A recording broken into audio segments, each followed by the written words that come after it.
Hey guys, tonight we slip on our worn boots, shuffle through a sea of mud, and step off the rickety transport into the chaos of World War I's Western Front. The air reeks of coal smoke and sweat. Somewhere in the near distance, something thunders, your ribs feel it before your ears do. This is your new home, the trenches. You're about to spend months, or hours, slogging through sludge, dodging bullets, and trying not to freeze, rot, or completely unravel. Spoiler alert, you probably won't survive this. So, before you get comfortable, take a moment to like the video and subscribe, but only if you genuinely enjoy what I do here. And hey, drop your city and local time in the comments, let's see how far this sleepy battalion stretches. Now, dim the lights, maybe turn on a fan for that soft background hum, and let's ease into tonight's journey together. The moment your boots touch that uneven wooden duckboard running across the trench floor, something shifts. You were a civilian mere weeks ago, still blinking at enlistment papers and wondering whether they'd issue a real rifle. Now, you're under slate-grey skies, one of many. The mud swallows your ankles on the first step, and you're already wondering if it's too late to fake a leg injury. Your pack's too heavy, your helmet's askew, and the sergeant barking orders has a voice like gravel in a tin can. Welcome to the front. There's no training montage, just the overwhelming smell of damp rot, burnt oil, and something sour you can't place. That's probably your future. You shuffle past a group of gaunt, soot-smudged men, your new comrades. No one makes eye contact. Their faces are hollow, their boots taped at the seams, and their silence says more than words ever could. One of them coughs, deep, rattling, phlegmy. You will all sleep next to that guy. This particular stretch of trench belongs to the British. It's not glamorous. A maze of muddy channels held up with sandbags and splintered timber, its walls slump inward from relentless rain. It zigzags to minimize damage from incoming shells, which means you're constantly bumping into corners and people. If you're over 6 feet, you'll learn the phrase trench back pretty quick. Historians still argue whether the layout of the trenches was strategically sound or just a patchwork mess evolved from sheer desperation. Either way, you're living in a ditch. Your first assignment? Just get to your section without dying. Sounds easy, until you realize how many ways there are to fail at even that. Your foot sinks into a particularly deep patch of muck, and you tug hard to pull it free, only for the boot to stay behind. You fall forward, nearly face-planting into what might be a dead rat or someone's old sock. Hard to tell. One of the old hands chuckles as he lights a cigarette with shaking fingers. Fresh meat, he mutters through cracked lips. You try to laugh, but it gets lost in your throat. They send you to a dugout, a small, timber-lined hole in the trench wall where you're supposed to settle in. It's dark, it smells like mildew and fear, and there's already someone asleep, or unconscious, in the far corner. You claim a spot on a damp sandbag and wait for someone to tell you what to do. Hours pass. Artillery booms in the distance. It never really stops. It's like thunder, but crueler, like the earth itself is having a tantrum. You wonder how long until that sound makes your hand shake like the guy with the cigarette. Dinner comes in a dented tin. Cold stew, more fat than meat, and a piece of bread that could double as a brick. The spoon you're handed is sticky. You eat it anyway. Hunger is louder than hygiene. Suddenly, a shriek pierces the dusk. Not words, just raw, terrified sound. Everyone stiffens. Then, almost casually, someone mutters, another one caught out in no man's land. You don't ask questions. Here's your first quirky tidbit: many soldiers swore the trenches were haunted. Phantom voices. Faces in the fog. One journal describes hearing a harmonica playing under the floorboards, except no one owned one. Sleep deprivation? Maybe. Or maybe those ghosts are real and they're waiting for company. The sun vanishes early behind thick clouds. You don't realize how dark real dark can be until you're stuck in a trench at night with no moon. You grip your rifle and pray you don't nod off during your first watch shift. As you sit there, heart racing, straining your ears for footsteps or worse, it hits you, this isn't a bad dream. This is day one. And there's no end date on your calendar. The first night is cold. Bone-deep cold. The kind that makes your joints ache and your thoughts slow. You curl into yourself, trying to find warmth that isn't there. Someone whispers a lullaby from home. Another prays. A third sobs, quietly, so no one hears. You will wake up sore, frozen, and still tired. That's assuming you wake up at all. Tomorrow, you'll meet the lads properly. Share cigarettes, gossip about the nurses in the medical tent, and learn who snores the loudest. But tonight, you lie still in the silence between shellings, listening to your own heartbeat and the slow, steady drip of trench water leaking into your boots.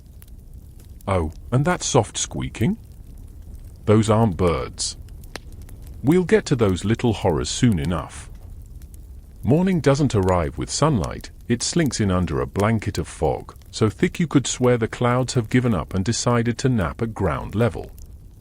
You stretch, or try to, but your back's cramped from sleeping at a strange angle on a soggy sandbag. Your knees protest. Your boots are still wet.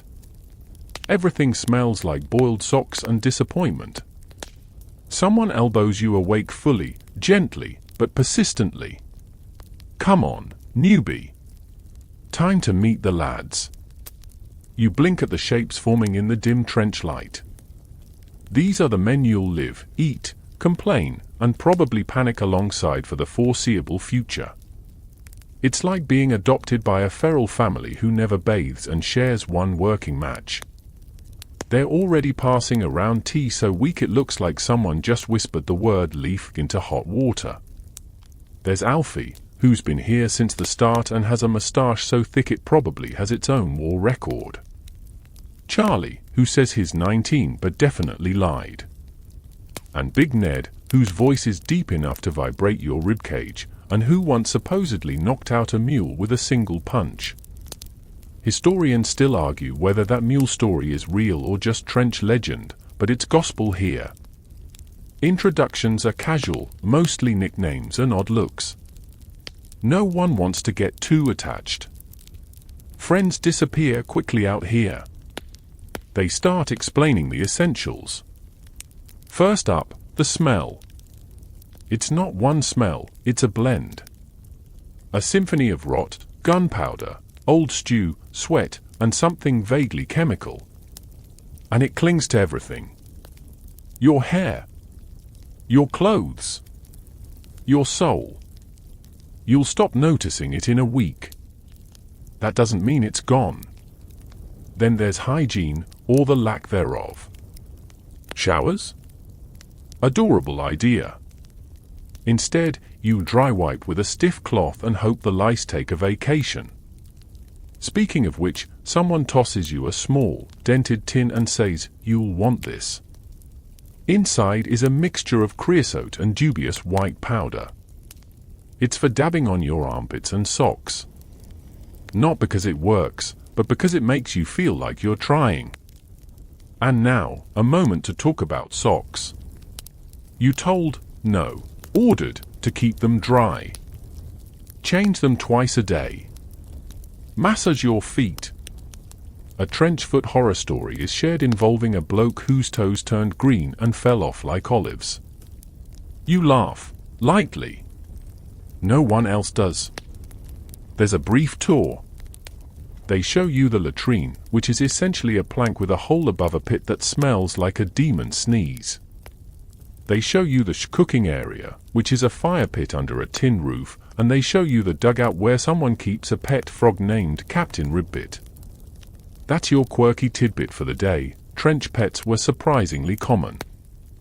Cats, frogs, and even chickens were adopted by desperate soldiers in need of something soft and harmless. You settle in with the group as they pass around a biscuit that breaks more teeth than hunger. The chatter drifts between football, missing home, and how to tell if a rat is bluffing.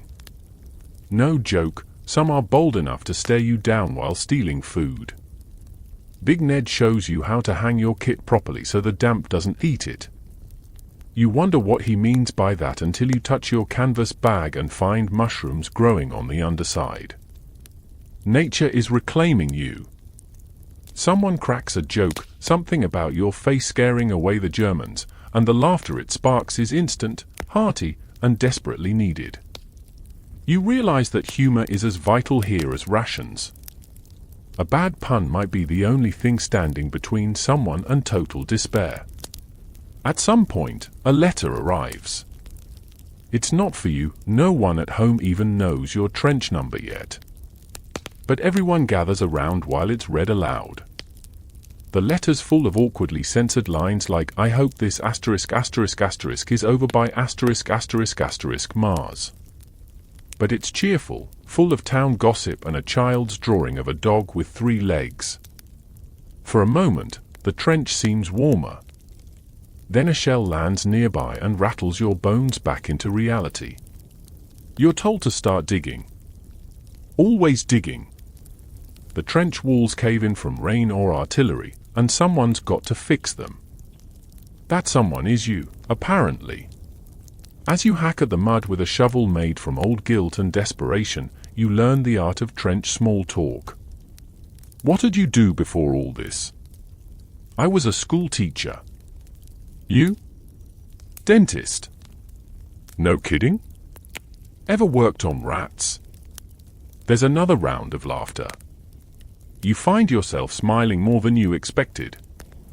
And that's the trap, isn't it? You start to feel like you belong. Like this odd, filthy world might make sense.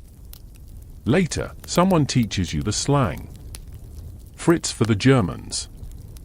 Blighty for home. Chattinger means picking lice out of your clothes. There's a whole secret language here, and learning it is like unlocking a code that keeps your sanity from cracking.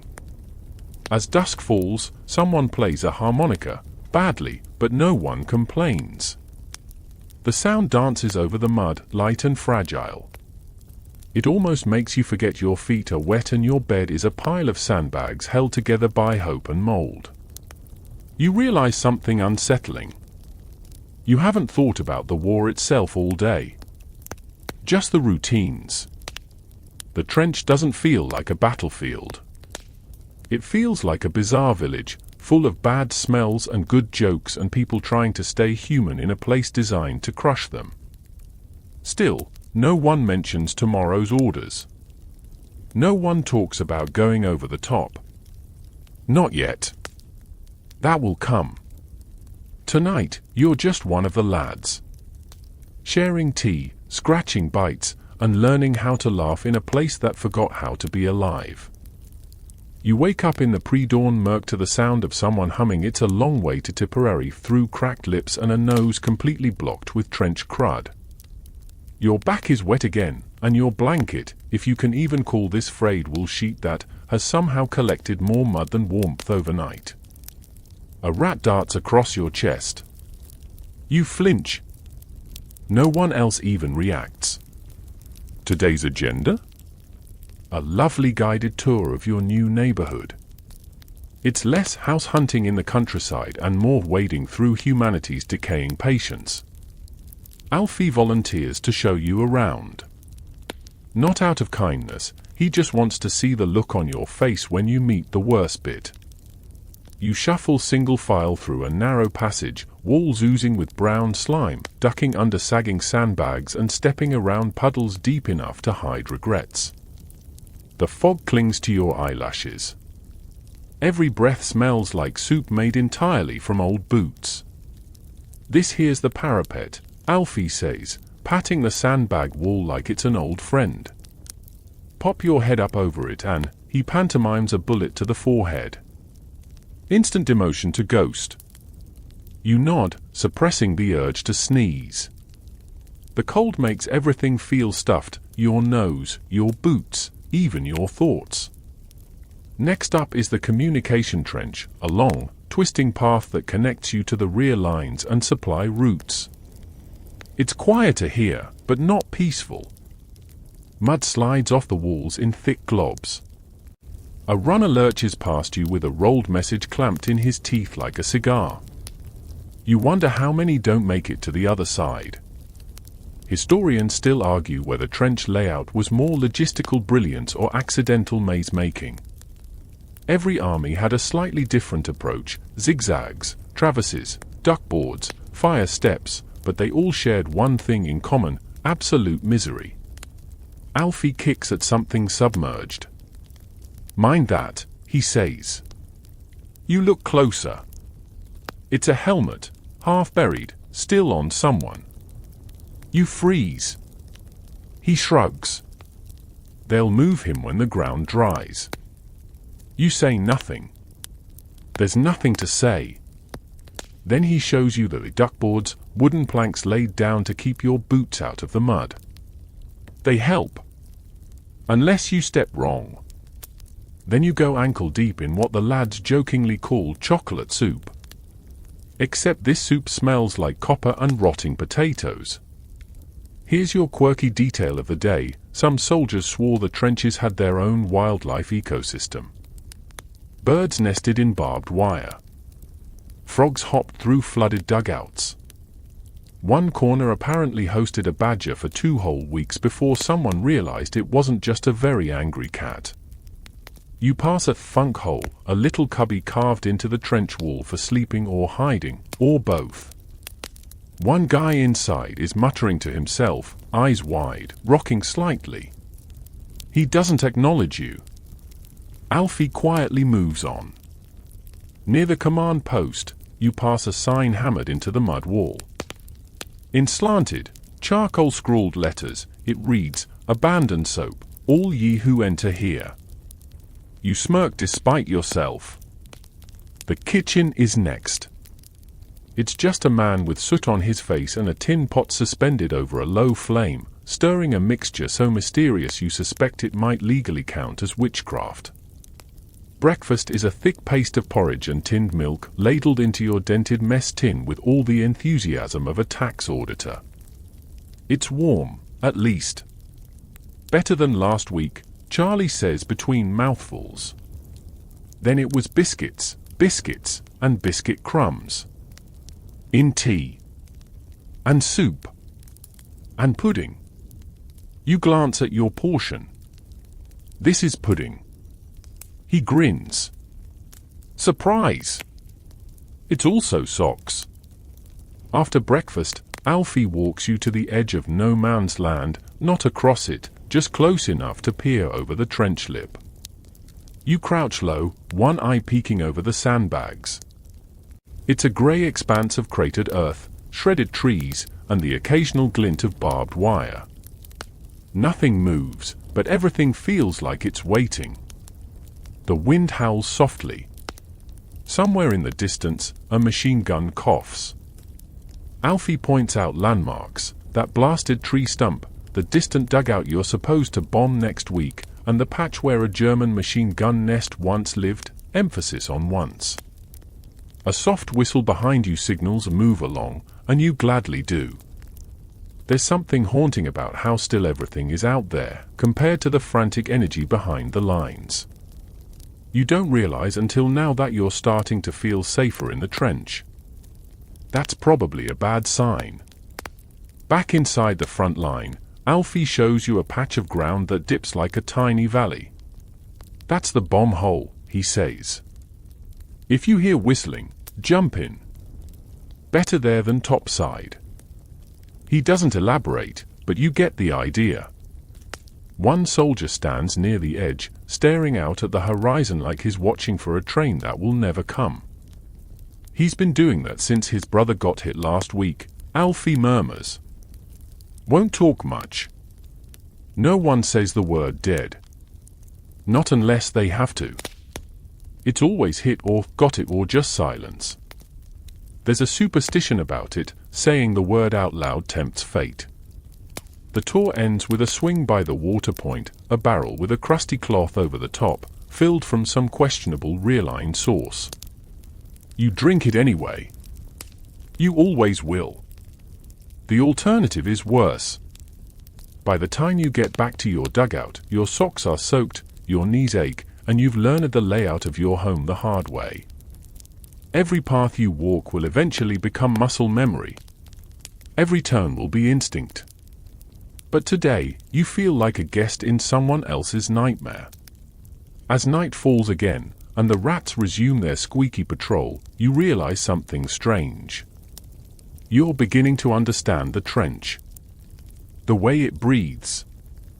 The way it groans in the night. The way it almost seems to shift beneath your boots. It's not just a place. It's a presence. And now that it knows your name, it's not letting go.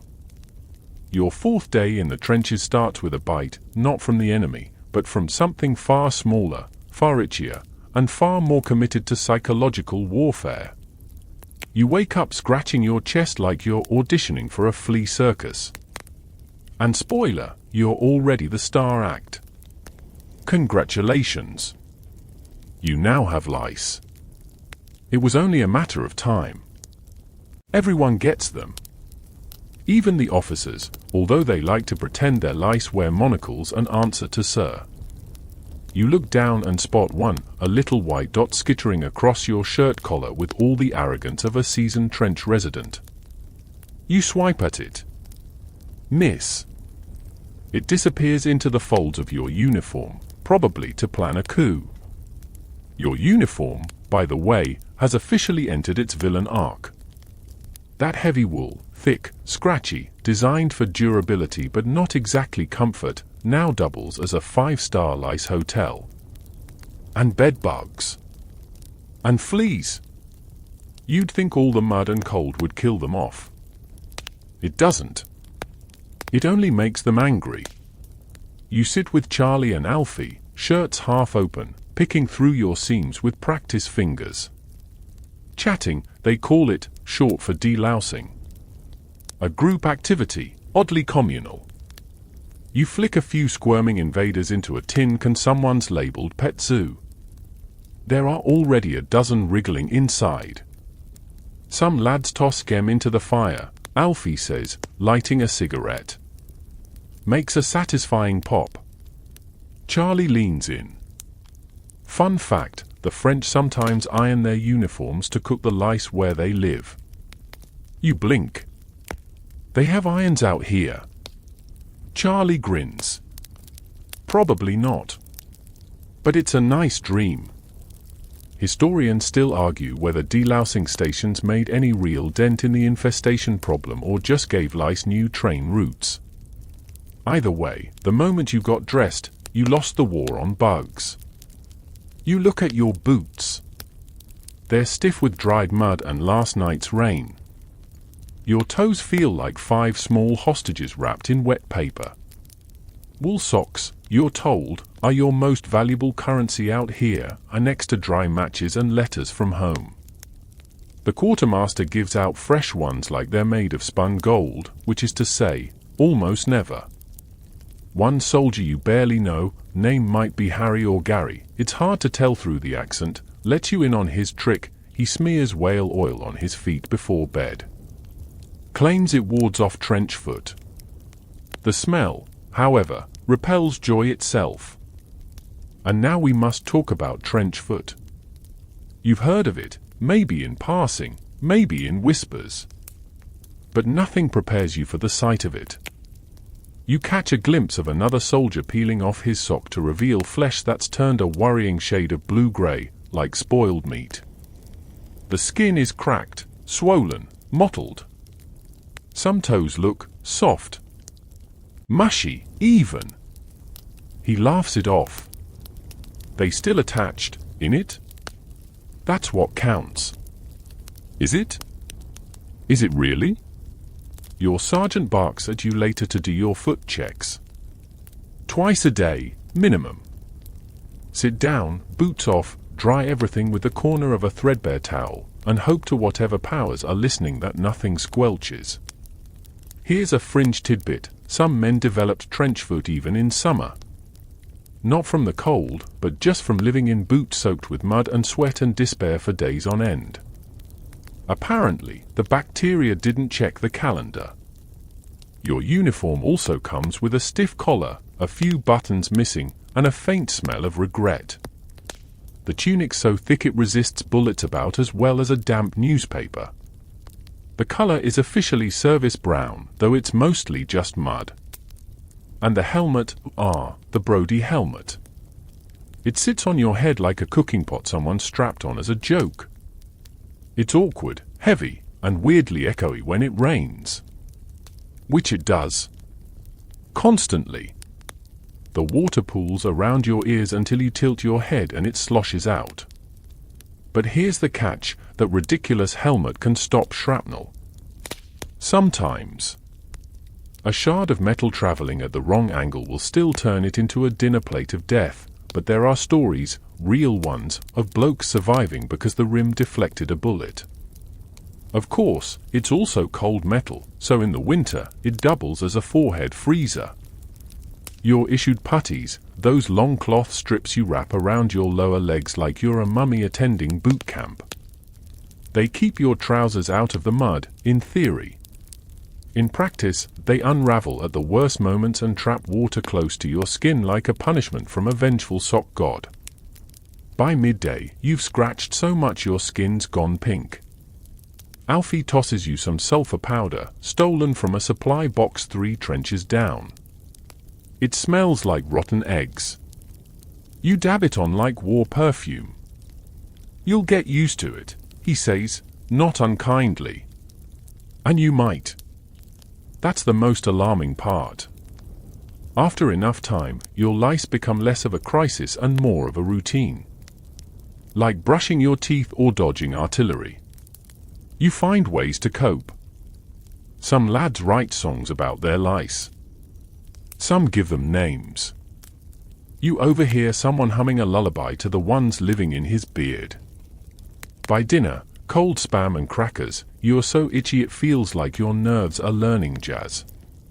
But you chew through the meal anyway, elbow to elbow with men just as miserable, all of you pretending this is normal. Because out here, it is. And that's the heart of it. In the trench, your uniform isn't just what you wear. It's your armor, your prison, your nest for uninvited guests. It protects you from nothing and everything all at once.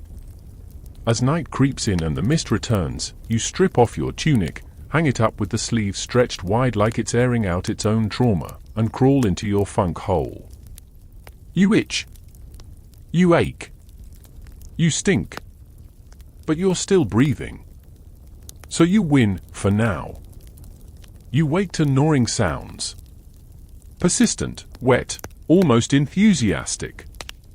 For a blissful moment, you convince yourself it's someone chewing toast too loudly. But then you remember, no toast. No bliss.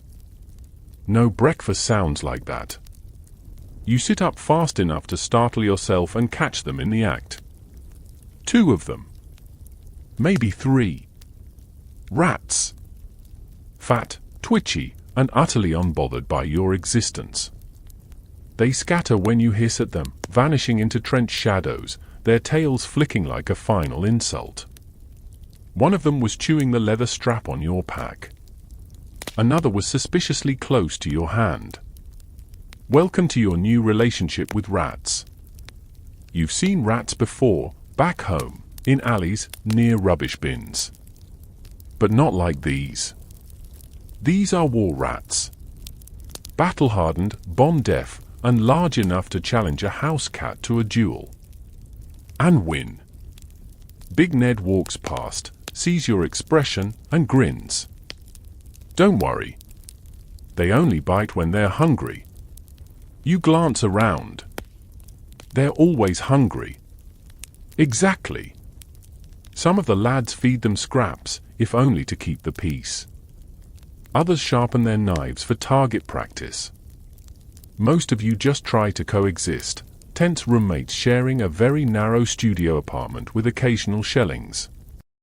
Charlie once caught one inside his boot. Not under, in. It had made a nest of straw and cigarette papers. He didn't evict it. He just wore the other boot and limped.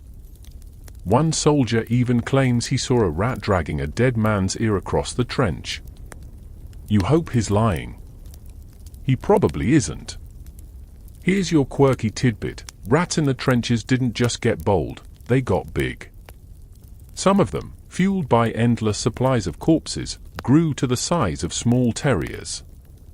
There are stories, half horrifying, half fascinating, of rats so unafraid that they'd steal food straight from a soldier's lap.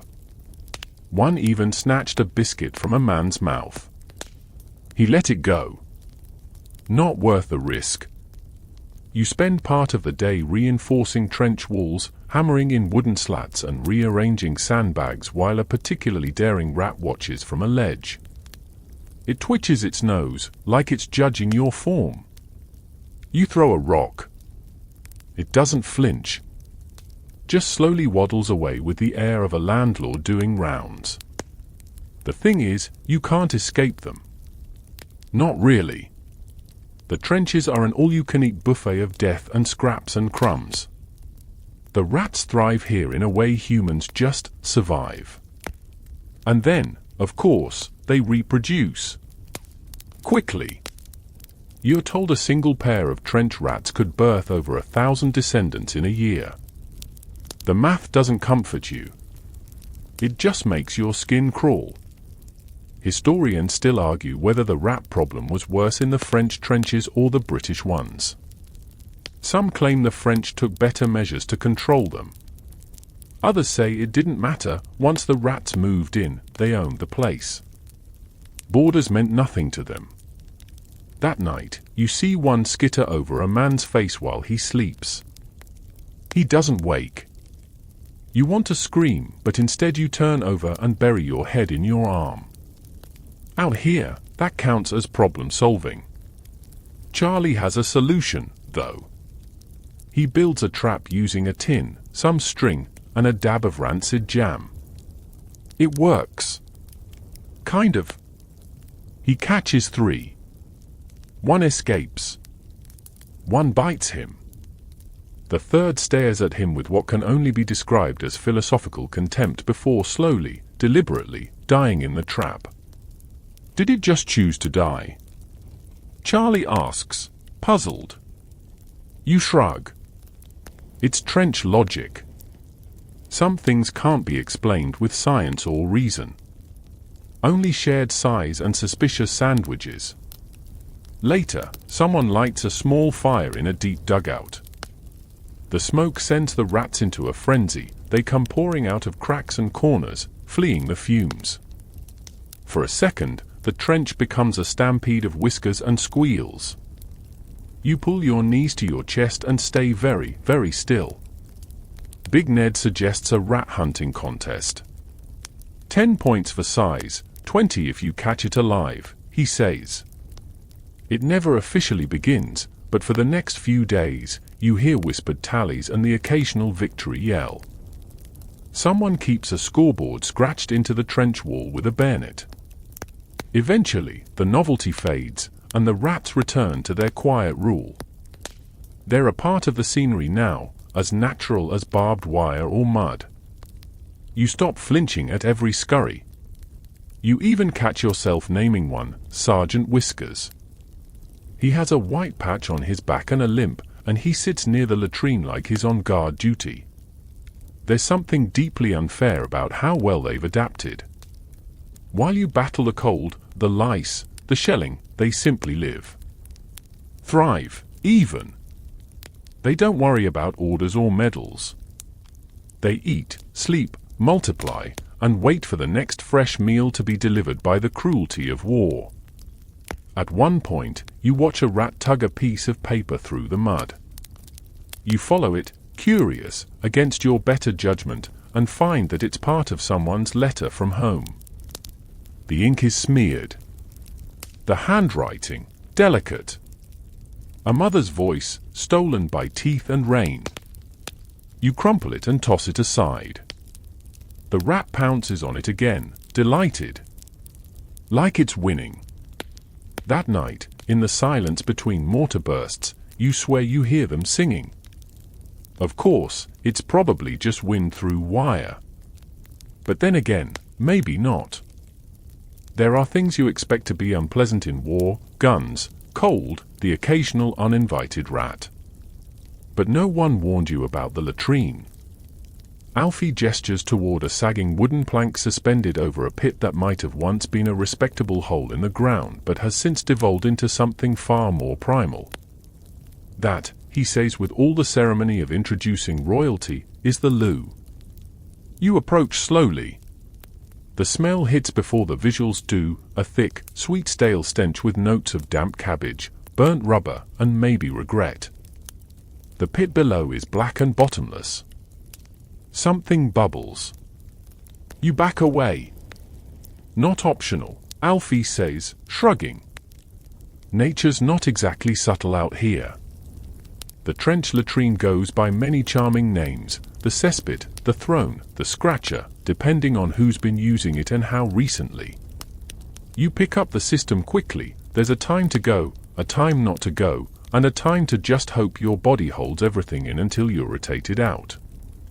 But of course, your body does not wait for ideal timing. You try to go during a quiet spell. No shells, no snipers. Just you, the plank, and the haunting awareness that half the trench knows what you're up to. Modesty packed its bags back at the training depot. You balance carefully, very carefully. The plank wobbles. Something stirs in the pit. You don't look directly into it. Looking makes it worse. As you do your business, you finally understand how the phrase "caught with your pants down" originated. You imagine an enemy shell landing mid-process, and suddenly dying in a blaze of mortified glory seems worse than surviving the war. Quirky detail of the day? Soldiers sometimes got so fed up with the open-air setup that they carved out private cubbyholes using empty ammunition crates. One sergeant even built himself a reading toilet complete with a small bookshelf and a periscope to spot officers approaching. War makes interior decorators of us all. Some trenches try to rotate the latrine area regularly.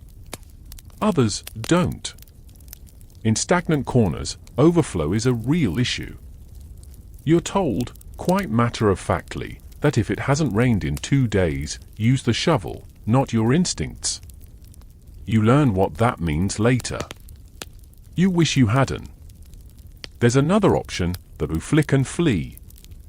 When the shelling's bad or the line's too active, soldiers resort to using an empty tin, then chucking it over the trench wall into no man's land. It's gross. It's desperate. It's also disturbingly common. Historians still argue whether poor sanitation or direct combat caused more long-term suffering in the trenches. Some claim the spread of dysentery, cholera, and other delightful intestinal passengers contributed just as much to the casualty lists as the bullets and shells. Others say it's impossible to separate the two, they were part of the same miserable system. You try not to think about that as you scrub your hands with gritty soap that smells faintly of ash and defeat. There's no running water. Just a battered metal basin with cold liquid that may once have been clean. Big Ned passes you a towel so stiff it could be classified as a medieval weapon. "Dry off," he says. "And don't touch your face for the rest of the day. Or ever." You attempt to smile. It doesn't reach your eyes. One poor soul, young lad from Leeds, once stepped too close to the latrine after a rainstorm. The edge collapsed, and he fell in. They pulled him out, hose washed him with water so cold he nearly turned blue, and sent him to the rear lines for recovery. The smell never quite left. People just started calling him Puddle. "Better him than me," Alfie mutters, but he touches his lucky coin anyway. Everyone has a charm of some kind. A rabbit's foot. A holy medal. A girlfriend's photo laminated with oilskin.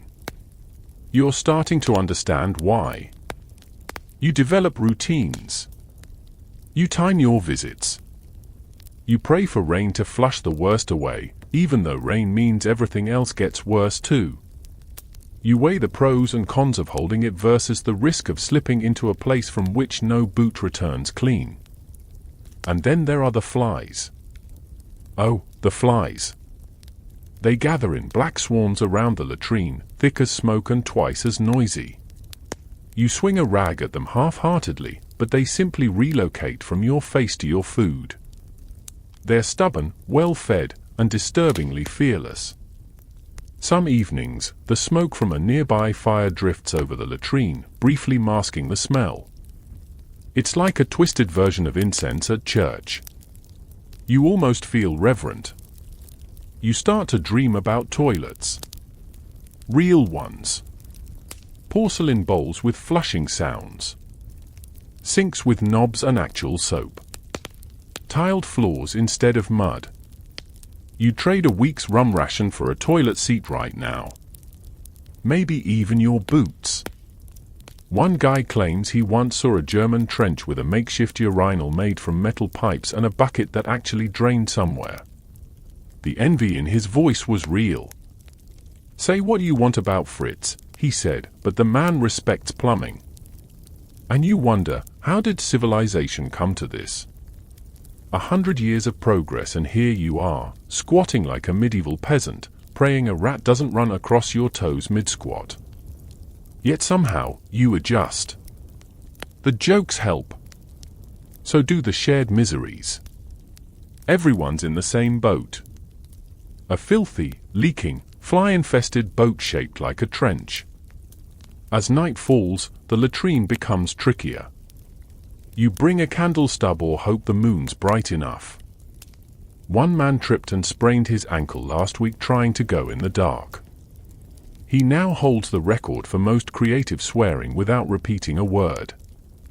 You crawl into your dugout, exhausted, itchy, faintly ashamed of how casually you can now discuss bowel movements with strangers.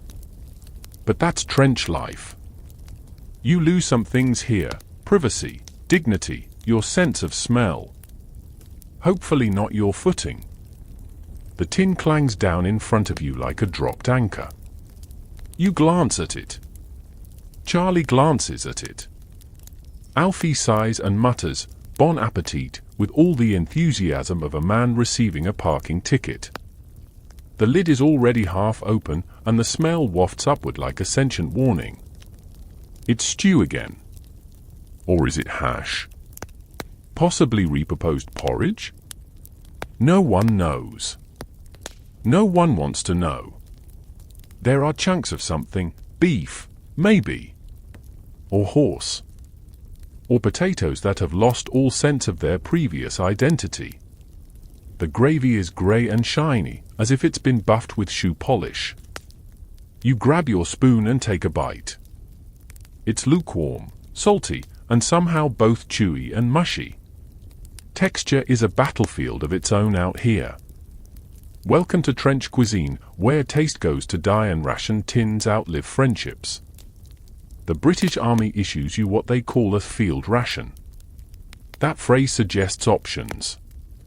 Don't be fooled. What you get, and what you get again and again, is bully beef, canned, pressed corned beef that could survive the apocalypse, and hard biscuits that are more weapon than food. These could stop a bullet, says Ned, tapping one biscuit on his helmet. It makes a dull thunk that echoes with centuries of culinary despair. He's not wrong. Some lads soften them in tea. Others smash them into powder and stir it into stew to thicken the flavorless gruel. You once saw Alfie hurl one at a rat. The rat retreated. That's power. For breakfast, there's often porridge, when supplies allow. It arrives in a large pot that looks like it's been repurposed from a cauldron. It's sticky, bland, and forms a skin on top within seconds. Sometimes you'll be lucky and get a dash of condensed milk, which instantly turns everyone in a 20-foot radius into your best friend. Occasionally, there's jam. That's a good day.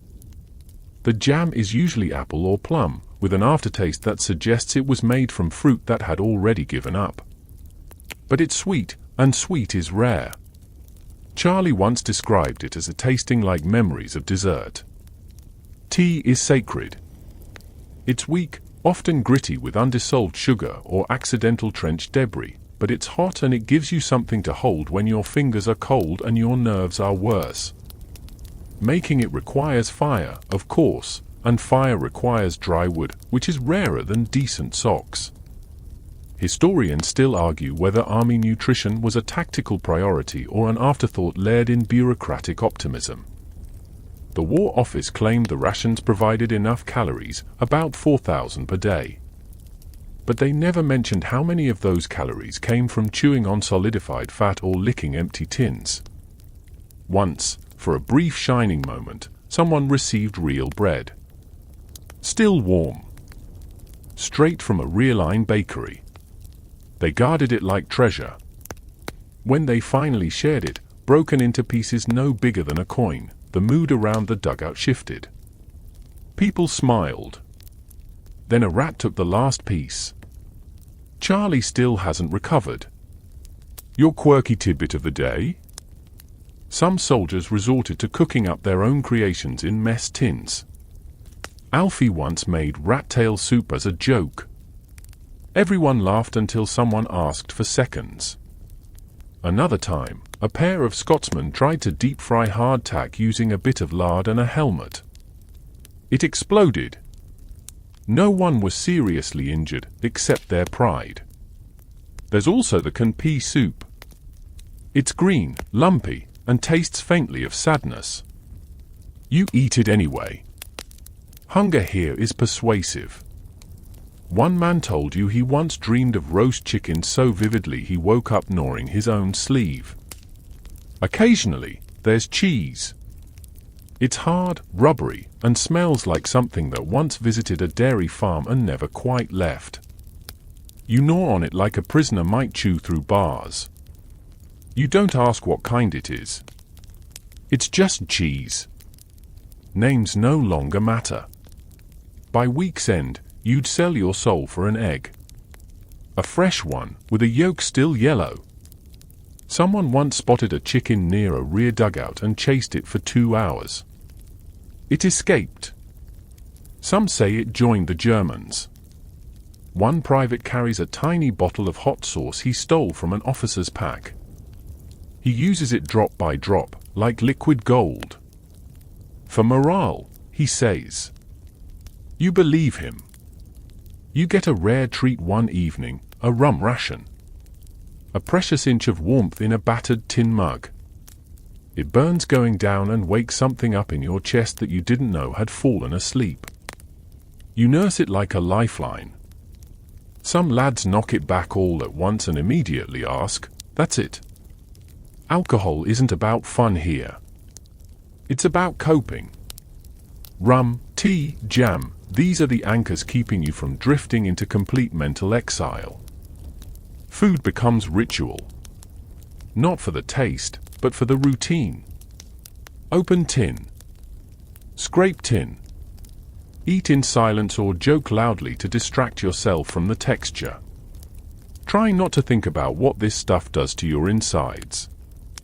Try not to think about home-cooked meals, either. You stare at the final bit of your stew and wonder if that odd chunk is gristle or something more adventurous. Doesn't matter. You chew.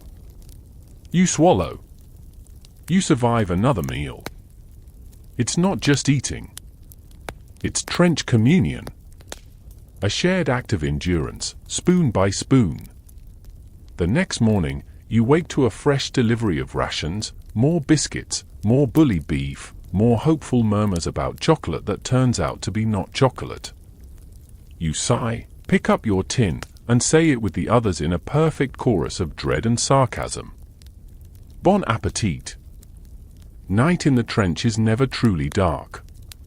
There's the soft glow of cigarette tips, the faint gleam of phosphorus on dials and buttons, the cold glint of moonlight caught in puddles. But most of all, there's noise. Endless, twitchy noise. You try to sleep. You try. But your ears have other plans. There's always something, an artillery rumble from miles away, the slow patter of drizzle turning into a downpour, the scurry of paws just a little too close to your head. And voices. Always voices. Some soft. Some moaning. Some mumbling nonsense in dreams they won't remember.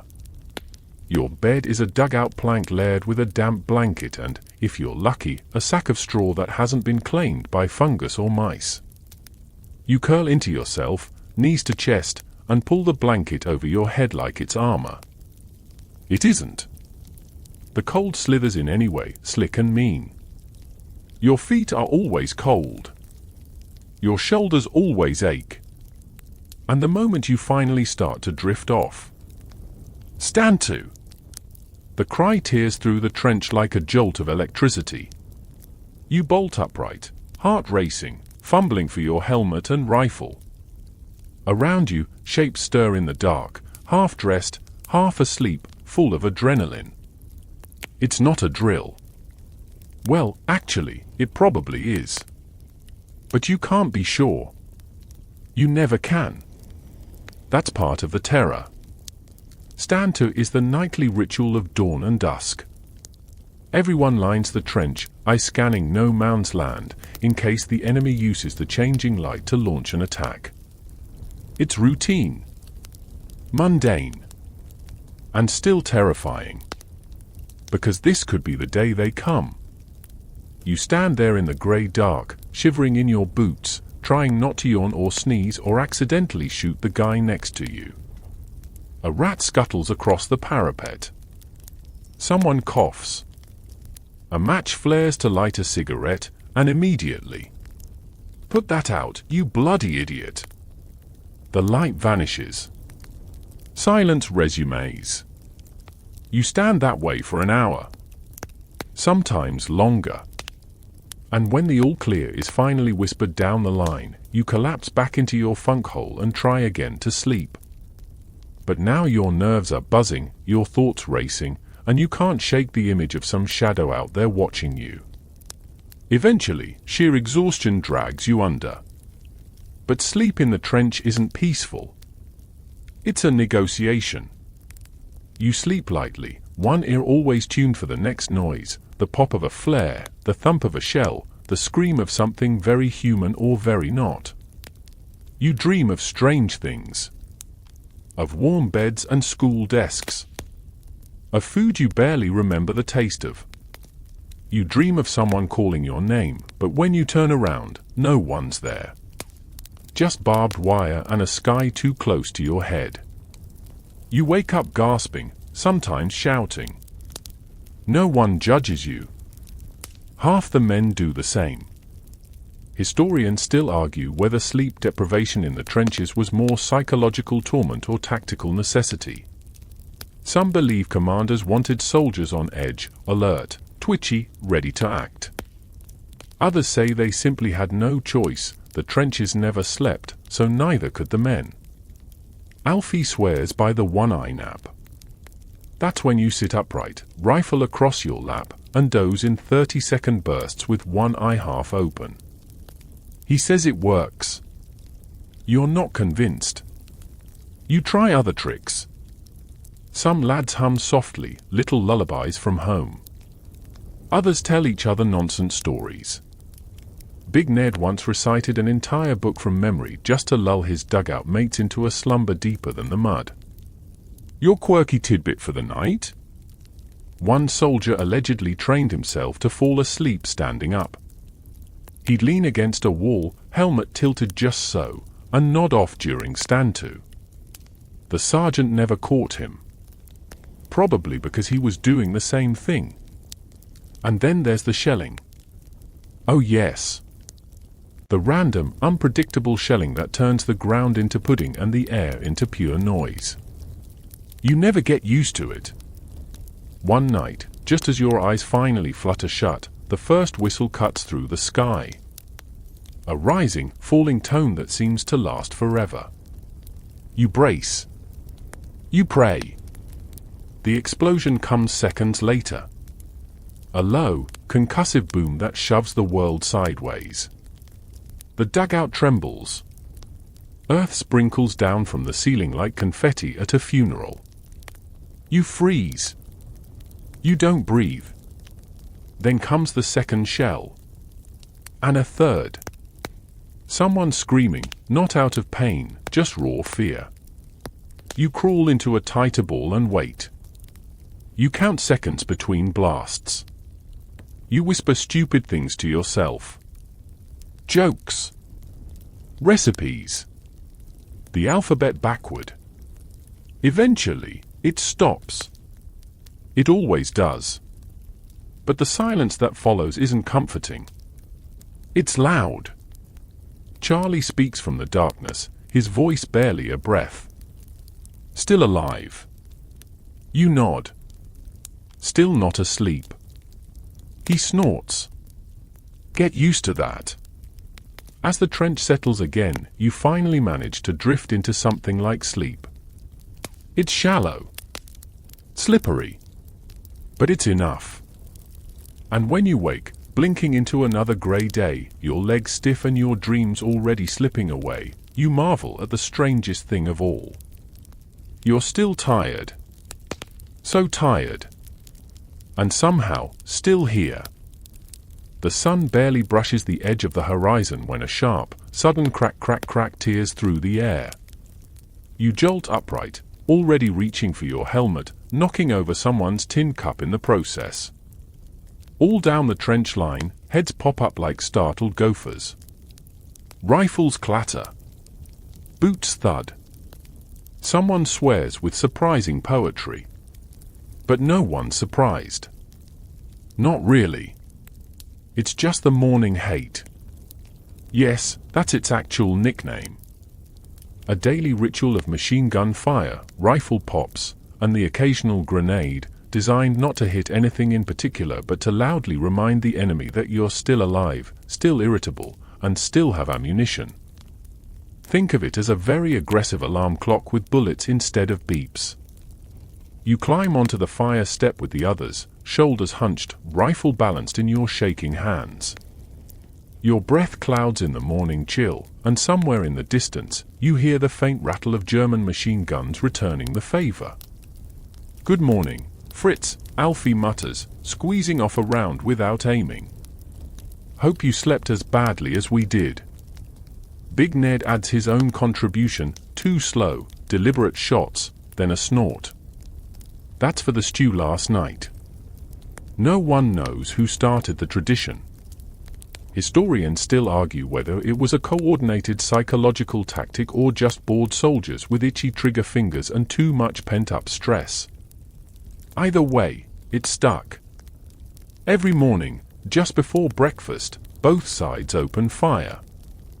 No charges. No orders. Just noise. As if the trenches themselves need to clear their throats before another day of grim survival begins.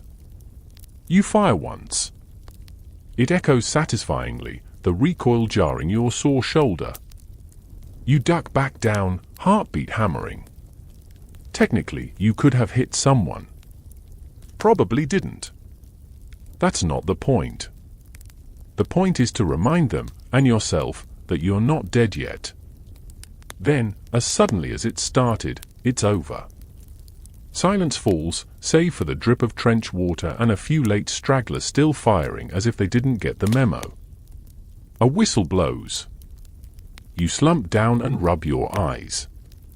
You'll hate it more when it doesn't happen, says Charlie, already lighting a cigarette with one shaking hand. Means they're up to something. He's right. The routine is weirdly comforting. Terrifying, yes. Loud, definitely. But comforting. Like brushing your teeth with dynamite. Breakfast is served a few minutes later, a tin of something warmish and vaguely edible. You eat with trembling hands, the adrenaline still fizzing through your blood like static. Alfie points toward no man's land. Fritz does it too, you know. Same time. Probably sitting there, spooning cold stew into his face and muttering about us in his language. Probably hates our biscuits, Charlie adds. They should hate our biscuits. Everyone laughs. Lightly.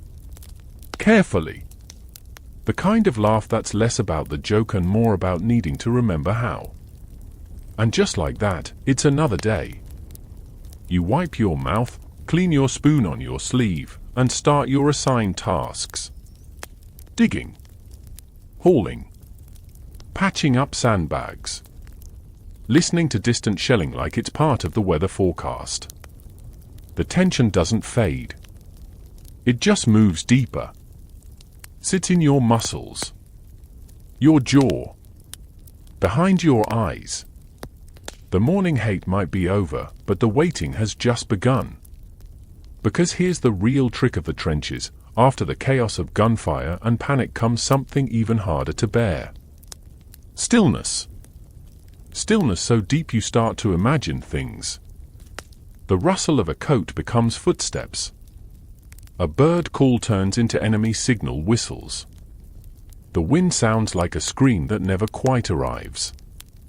And so you cling to routine. Even when the routine is violent. Even when it doesn't make sense. Some lads compose poetry during the lull. You'd be surprised how many war poems begin with sentences like "there once was a rat from the Somme." Others carve shapes into bullets or spend an hour tying and untying knots. It's not about productivity. It's about not thinking. Your quirky tidbit of the day? A few creative souls on both sides developed fire step operas, daily performances whispered and mimed during stand-to. One involved a puppet show using rats, string, and biscuit crumbs. It was so weird it became trench legend, retold with increasing exaggeration every time someone new rotated in.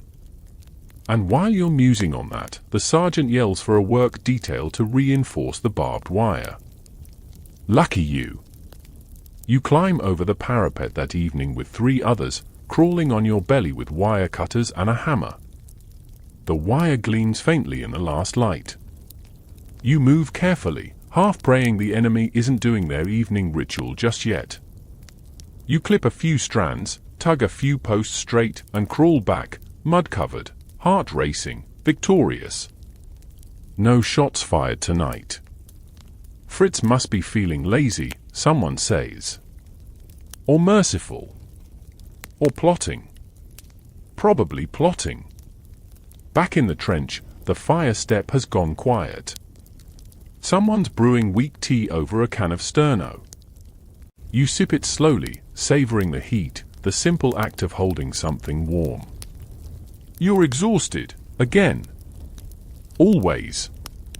But as you pull your blanket over your head and settle in for a few miserable hours of semi-consciousness, you know exactly what tomorrow will bring. You'll wake up. You'll freeze. You'll scratch. And just as your stomach starts to grumble, crack, crack, crack, the trench will clear its throat again. And so will you. You're staring at your boots again. Not with affection or even frustration, but with growing dread. They're bloated, misshapen, and leaking from places no boot should leak.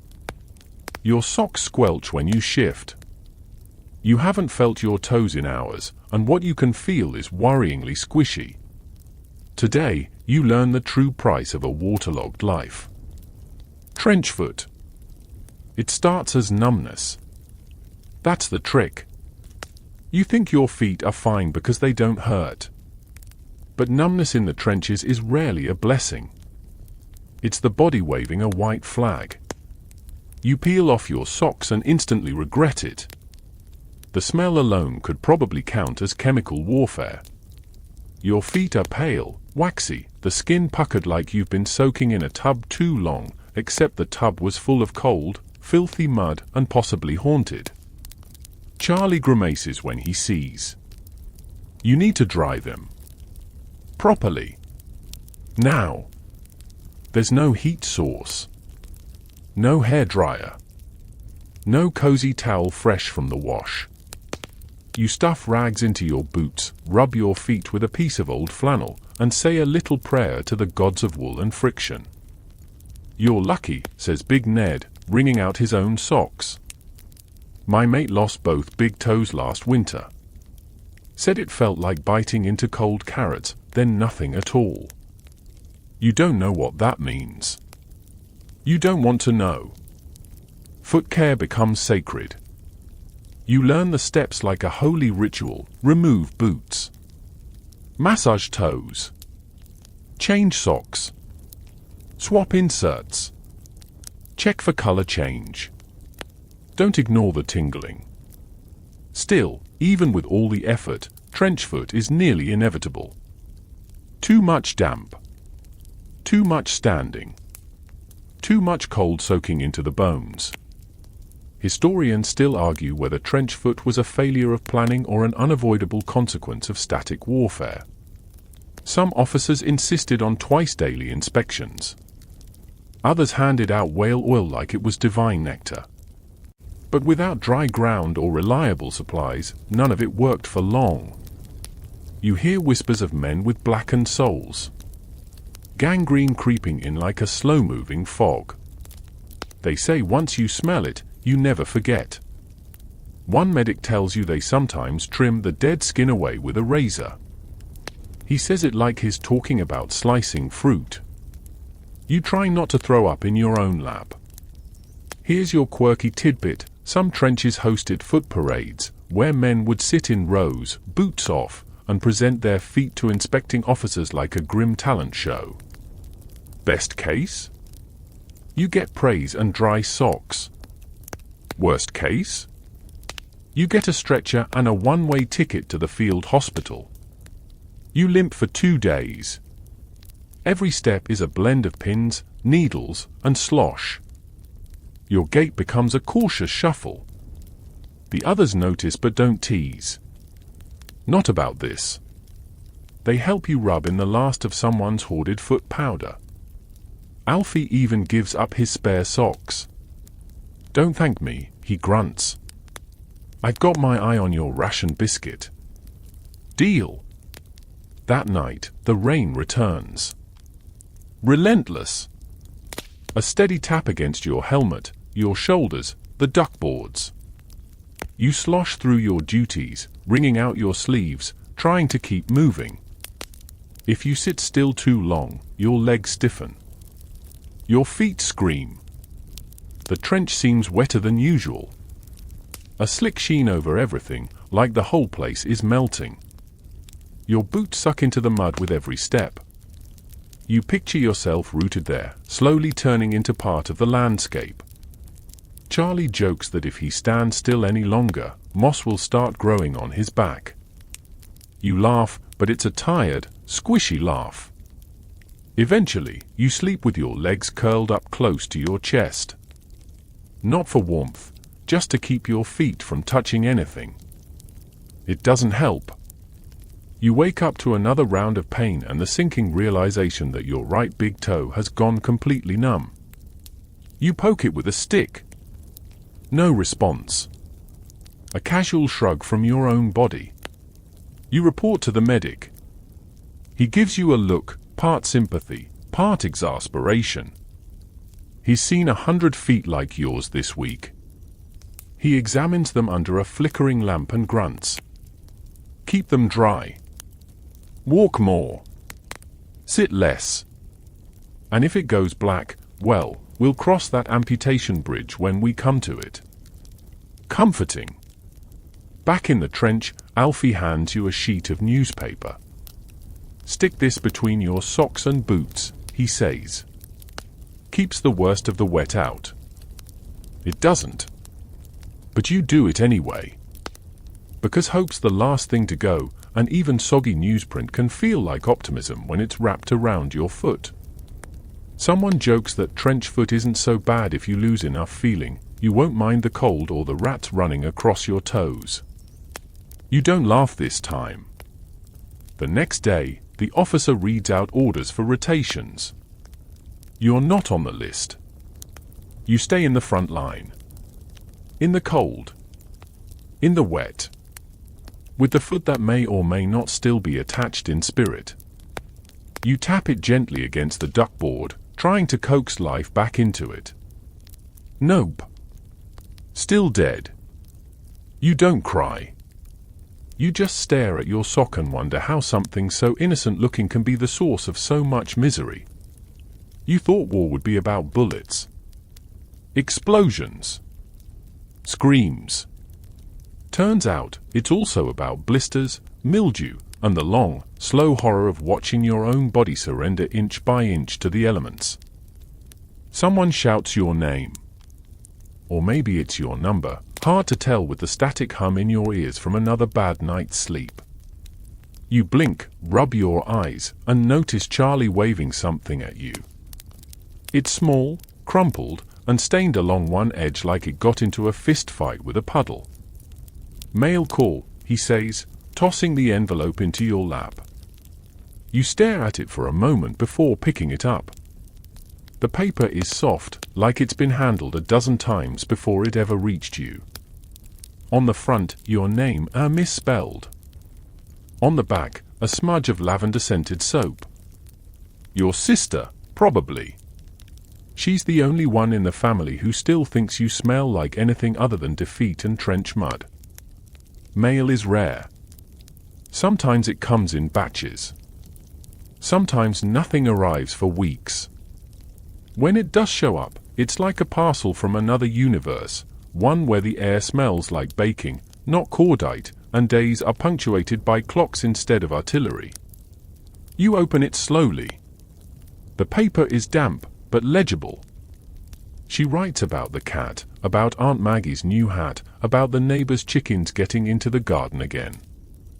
Utterly mundane. Utterly beautiful. She doesn't mention the war, not directly. Just ends with, "We think of you every day. Stay warm if you can. Come home whole." You fold the letter carefully and tuck it into your chest pocket, near your heart. Later, you'll read it again, and again, until the ink fades or the paper falls apart. Mail in the trenches is magic.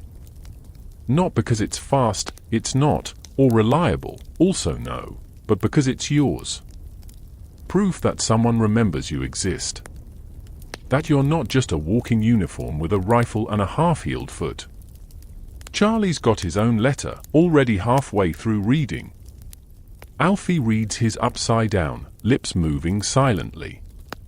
Big Ned just holds his like it might vanish if he looks at it too hard. That's the thing. These scraps of paper are more powerful than rum. They quiet the trench for a moment. Even the rats seem to scurry with more respect. But not all letters come from home.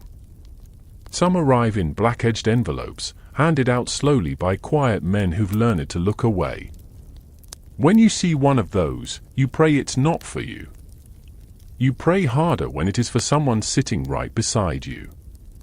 Today, one such letter finds Johnson, wiry, always whistling, with a bad moustache and good boots.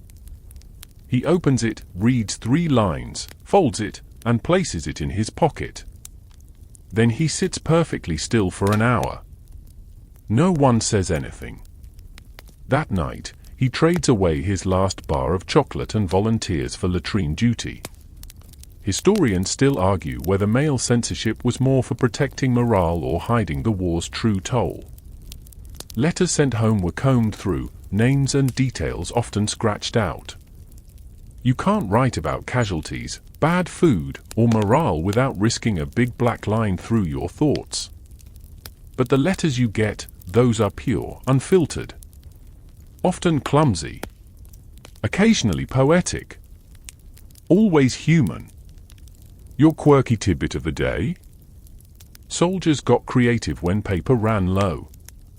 Some wrote letters on scraps of used packaging, others on old maps, even discarded pay slips. One bloke used a flattened biscuit tin lid and carved his message in with a knife. His mum framed it. Every now and then, someone gets a package. That's a big deal. It doesn't matter what's inside, it's the idea that someone made this, packed this, sent this. It could be socks, sweets, a newspaper 3 weeks out of date. Anything from the real world is gold. Charlie once got a single boiled sweet, still stuck to its wrapper, and held onto it for 5 days before eating it during a lull in shelling. "Best taste I've had since I got here," he said with misty eyes and sticky fingers. You write back when you can. But writing in the trench is a balancing act, literally. The pages get smudged by muddy elbows, the ink runs if it drizzles, and every word is filtered through the thought, how do I tell them I'm still here without telling them how I really am? You avoid the worst details. You tell them about Charlie's ridiculous new haircut, his helmet took a chunk of his fringe. You write about the harmonica concert in the dugout, about the snowball fight that turned into a full-on trench-wide melee involving a dead pigeon and an officer's boot. You don't tell them about the man who stopped talking after pulling what used to be his brother out of the mud. Or the dream you had where your fingers kept falling off one by one into your breakfast tin. You end the letter with a joke. A lie, maybe. Everything's fine. Send jam. You give the envelope to a runner.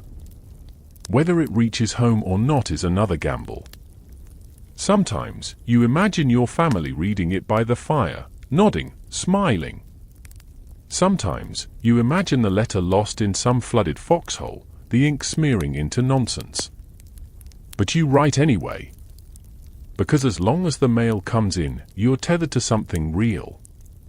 Something warmer than this place. Something human. Even when everything else feels like it's slipping away. The warning doesn't come with sirens. It doesn't need to. It begins with a shout, sharp, urgent, and unmistakably different from the usual barked orders. Then comes the rattling clang of a gong. Not a majestic ceremonial one, this is a piece of scrap metal, hammered and hung for just this moment. You recognize the look on Charlie's face before you register the words. Gas! Panic moves faster than thought. You fumble for your gas mask, fingers clumsy with cold and adrenaline. Everyone's reaching, tugging at canvas pouches, yanking rubber straps over helmets and ears, cursing and breathing too fast. The mask smells of rubber and sweat. You pull it on, tug it tight, and pray you sealed it fast enough. A green-yellow mist curls over the parapet like a living thing. It moves slow, eerie. Not like smoke. Thicker. Hungrier. You've heard the stories. Now you're living one. Mustard gas. It doesn't explode. It lingers. Clings. Seeps. It settles into mud, into uniforms, into skin. Just being near it is enough to make your lungs burn and your eyes pour. Breathe too deep, and it peels you from the inside out. You blink through the mask's fogged lenses. Visibility is next to nothing. Shadows stagger. Shapes double over. Someone's mask is crooked. Another lad's didn't seal in time. His coughs start wet and ragged, then turn hoarse and bubbling. You're told mustard gas smells like garlic. Or onions. But here, mixed with the trench stench, it just smells like despair. And something sharp, like the moment before you cry. Big Ned grabs a lad by the collar, yanks his mask into place, and shouts through the muffled rubber. It sounds like, "Hold on." Or maybe, "Don't breathe." You hold your breath anyway. Just in case. Historians still argue whether gas was a revolutionary weapon or a barbaric failure. It caused chaos, yes, but it rarely won ground. Mostly, it sowed terror. Delayed injuries. blindness, burns, and fear. Deep, choking fear. The attack lasts minutes. It feels like hours. Then, finally, the wind shifts. The mist curls back toward the enemy line. A cruel turn of fate, many gas clouds change sides mid-drift. Weather, like everything else out here, takes no side. You wait. 3 full minutes after the gas clears, an officer gives the masks off signal.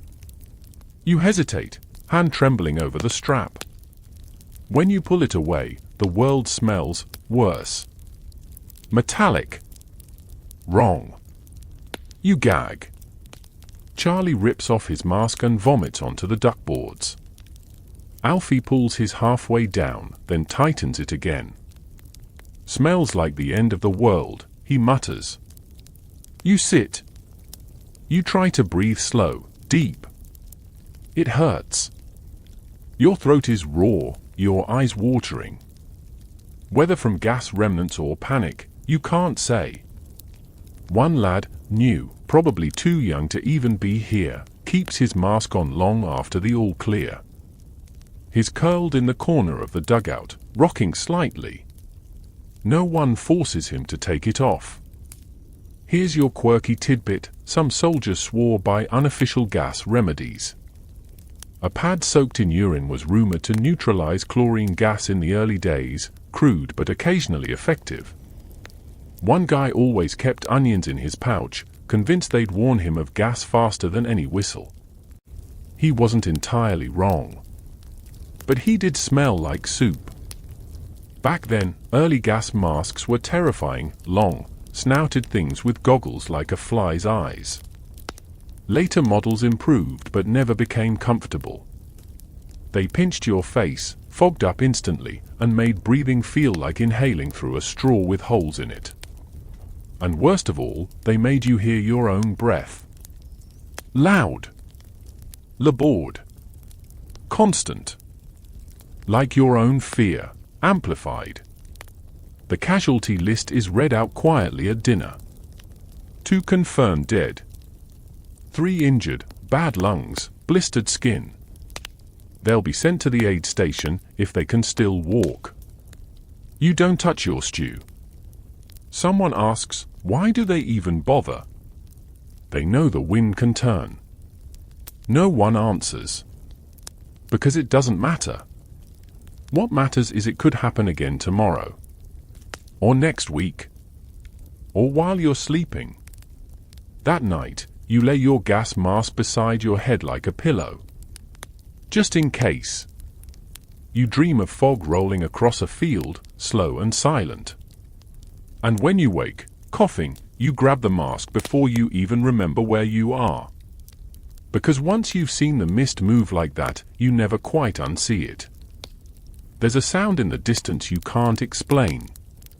Not a shell, not gunfire, not anything you've learned to flinch at. It's deeper, like the groan of the earth itself, or the sky sighing. You pause mid-bite, a spoonful of cold beans halfway to your mouth. Charlie hears it too. His hand stops shaking. For once. No one says anything, but every face tilts slightly, subtly, listening. Then it hits you. Not the sound. The silence that follows it.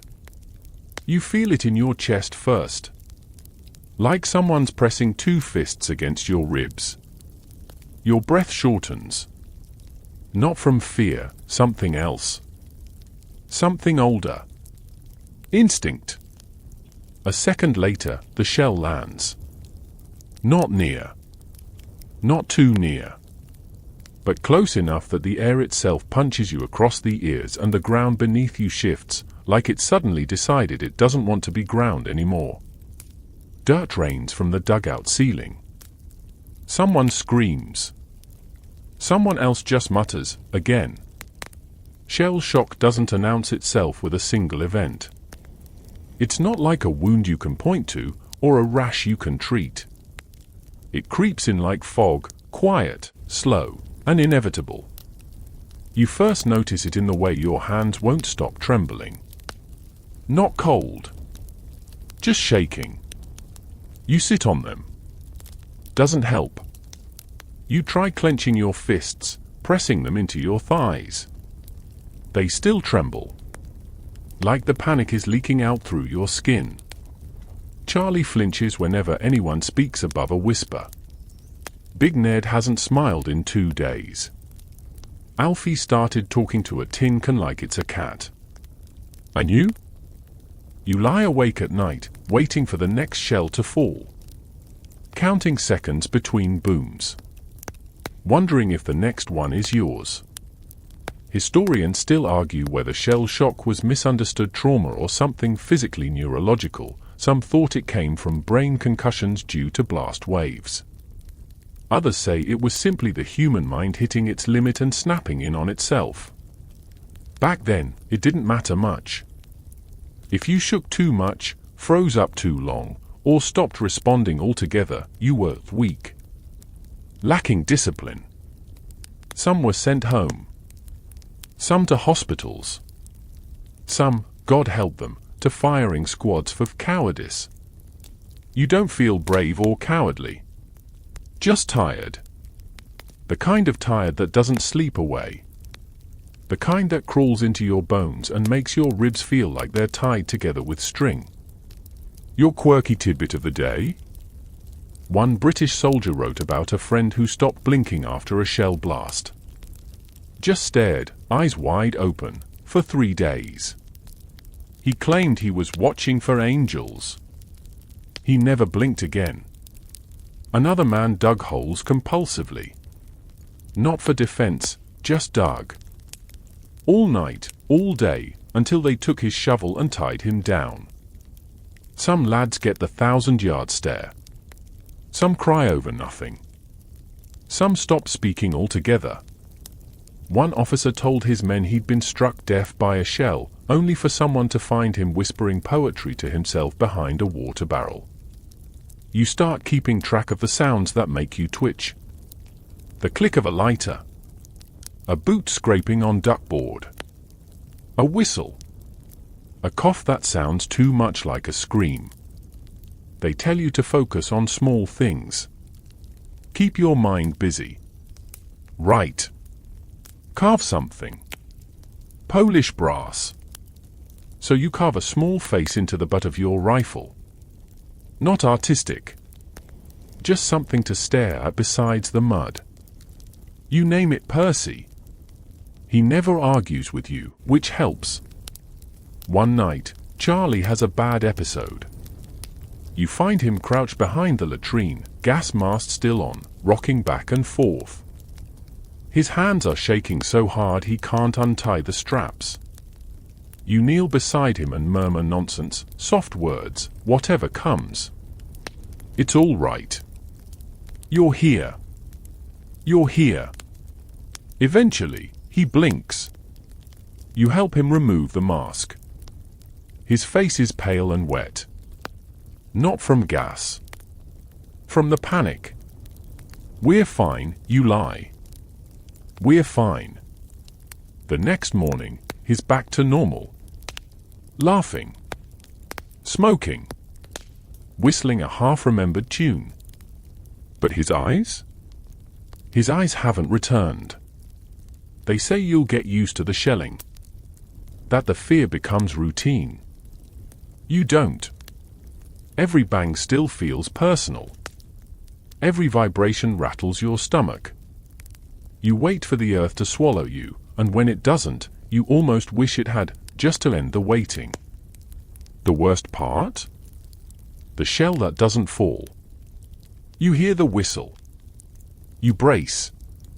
You wait. Nothing. That's the one that gets into your brain. Burroughs, Indiana. Starts tapping on the inside of your skull. That night, you dream of the sky falling. Not the sun or the stars. Just sky. Peeling down like old wallpaper.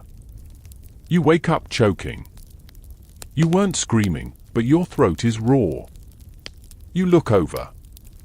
Alfie's still asleep, murmuring something in his dream. Charlie's curled tight. Big Ned has one eye open. He sees you. Nods once. That's all. You sit with your back against the wall and try to breathe like you used to. Slow. Even. But you don't breathe like you used to. Not anymore. There's a phrase that drifts through the trench like cigarette smoke, going over the top. 3 words that should sound like a schoolboy prank or a carnival stunt. But here, they mean only one thing: climbing up out of your trench and into hell. You hear the orders in the morning, passed down quietly from officers with 2 smooth boots and 2 clean faces. Your unit's turn has come. At dawn, you'll attack. You've heard the routine 100 times. Climb the ladder, whistle blows, run forward. Don't stop. Don't look back. Don't trip. But hearing about it and doing it, those are not the same thing. All day, the trench feels different. The usual jokes are fewer. Charlie's not whistling. Alfie's writing a letter without looking up, lips pressed tight. Big Ned, normally rock solid, cleans his rifle 3 times in a row. You don't even know if he's reassembling it right anymore. You sit on a crate and watch your hands. They're shaking again. Not from cold. Someone tries to eat. Tries to sleep. You don't bother. Your mind is already in no man's land, where the mud has teeth and the bullets never miss. At sunset, the officers give you a little pep talk. You catch words like courage and glories and objectives. None of them matter. One phrase does stick. 5 minutes past 0 hour. Be ready. You nod, because that's what you're supposed to do. You wonder if they notice your lips are too dry to speak. The night before, the engineers go out and cut holes in the barbed wire to make lanes. It's quiet work done with gloves and wire cutters and prayers. Sometimes the enemy hears it. Sometimes they don't. You hope tonight they're asleep. Or generous. You find yourself checking your gear like a ritual. Boots, tied. Rifle, loaded. Helmet, secure. Socks, who cares anymore? And then, just before dawn, you gather at the fire step. Your legs ache. Your mouth is full of dust and copper. Your heart is somewhere near your boots, trying to decide if now is a good time to quit. Someone hands out rum. You gulp it down.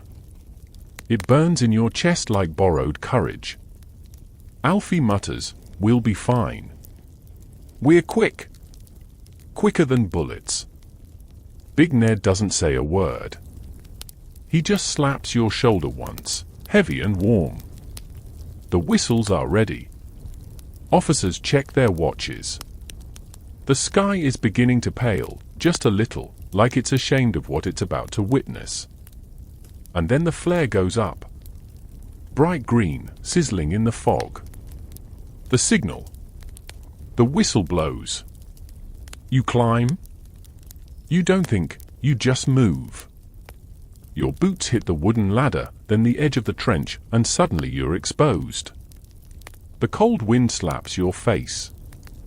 The sky is wide open. You are visible. You run. Your feet churn through mud, boots slipping, legs heavy. All around you, men are shouting, stumbling, falling. You hear gunfire, staccato, mechanical. Like scissors clipping too fast. Someone drops next to you. You don't see who. You don't look. You can't. You keep moving. Forward. Always forward. Bullets crack past your ears. The sound is sharp, intimate, like they know your name. Mortar shells bloom geysers of mud ahead. Dirt rains down. Someone screams. Or maybe you do. No man's land isn't flat. It's a landscape of death, craters, broken wire, twisted bodies. You leap a trench that wasn't there yesterday. Trip over a boot still attached to someone. Your ankle rolls. You stagger. Catch yourself. A man near you falls to his knees, then sideways. You see the steam rise from his body. You don't stop. You reach the halfway point. You think. It's hard to tell. Everything is noise and color and ache. A machine gun nests to your left. You dive into a crater. Charlie dives in beside you. His helmet's gone. His face is covered in blood, but he's laughing. That's the worst jog I've ever had, he says, spitting mud from his mouth. You nod, breathless.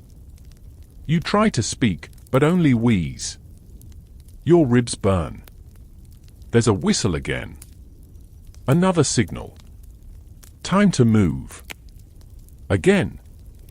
You scramble out of the crater, still running. You don't even know if the line behind you is moving anymore. The world is reduced to 10 feet ahead. And don't stop. Then you see the enemy trench. Barely more than a shadow behind wire and smoke. It's closer than you thought, and somehow, still impossibly far. You dig your feet in for one last push when the world tips sideways. A shell lands nearby. You don't hear it. Just a hot rush of air, a shudder through your bones, and a roar that eats your thoughts. You hit the ground hard. Your ears ring. Vision blurs. You blink. Once. Twice. You're face down in mud. The sky spins. You try to stand. Your body says no. You crawl. Just a little. You think you're bleeding, but where from? Charlie's gone. Everyone's gone. Just fog now. And a low moan that might be yours. Historians still debate how effective these charges were. Most ended in disaster. Poor coordination, impossible objectives, artillery too slow or too early. The idea was to shock and overwhelm. But in reality, you run into guns. Guns win. Your quirky tidbit for today: one soldier brought a football on his charge.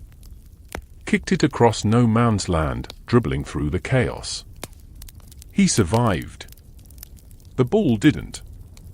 You lie still. You wait for a bullet. For a medic. For a miracle. Eventually, hands grab you. Drag you. Backward. You don't know who. Doesn't matter. They pull you into a crater. A trench. A nightmare slightly less exposed than the one you were just in. And somehow, you're alive. Not whole. Not okay. But breathing. For now. You wake up to the taste of mud and iron. Your ears are still ringing.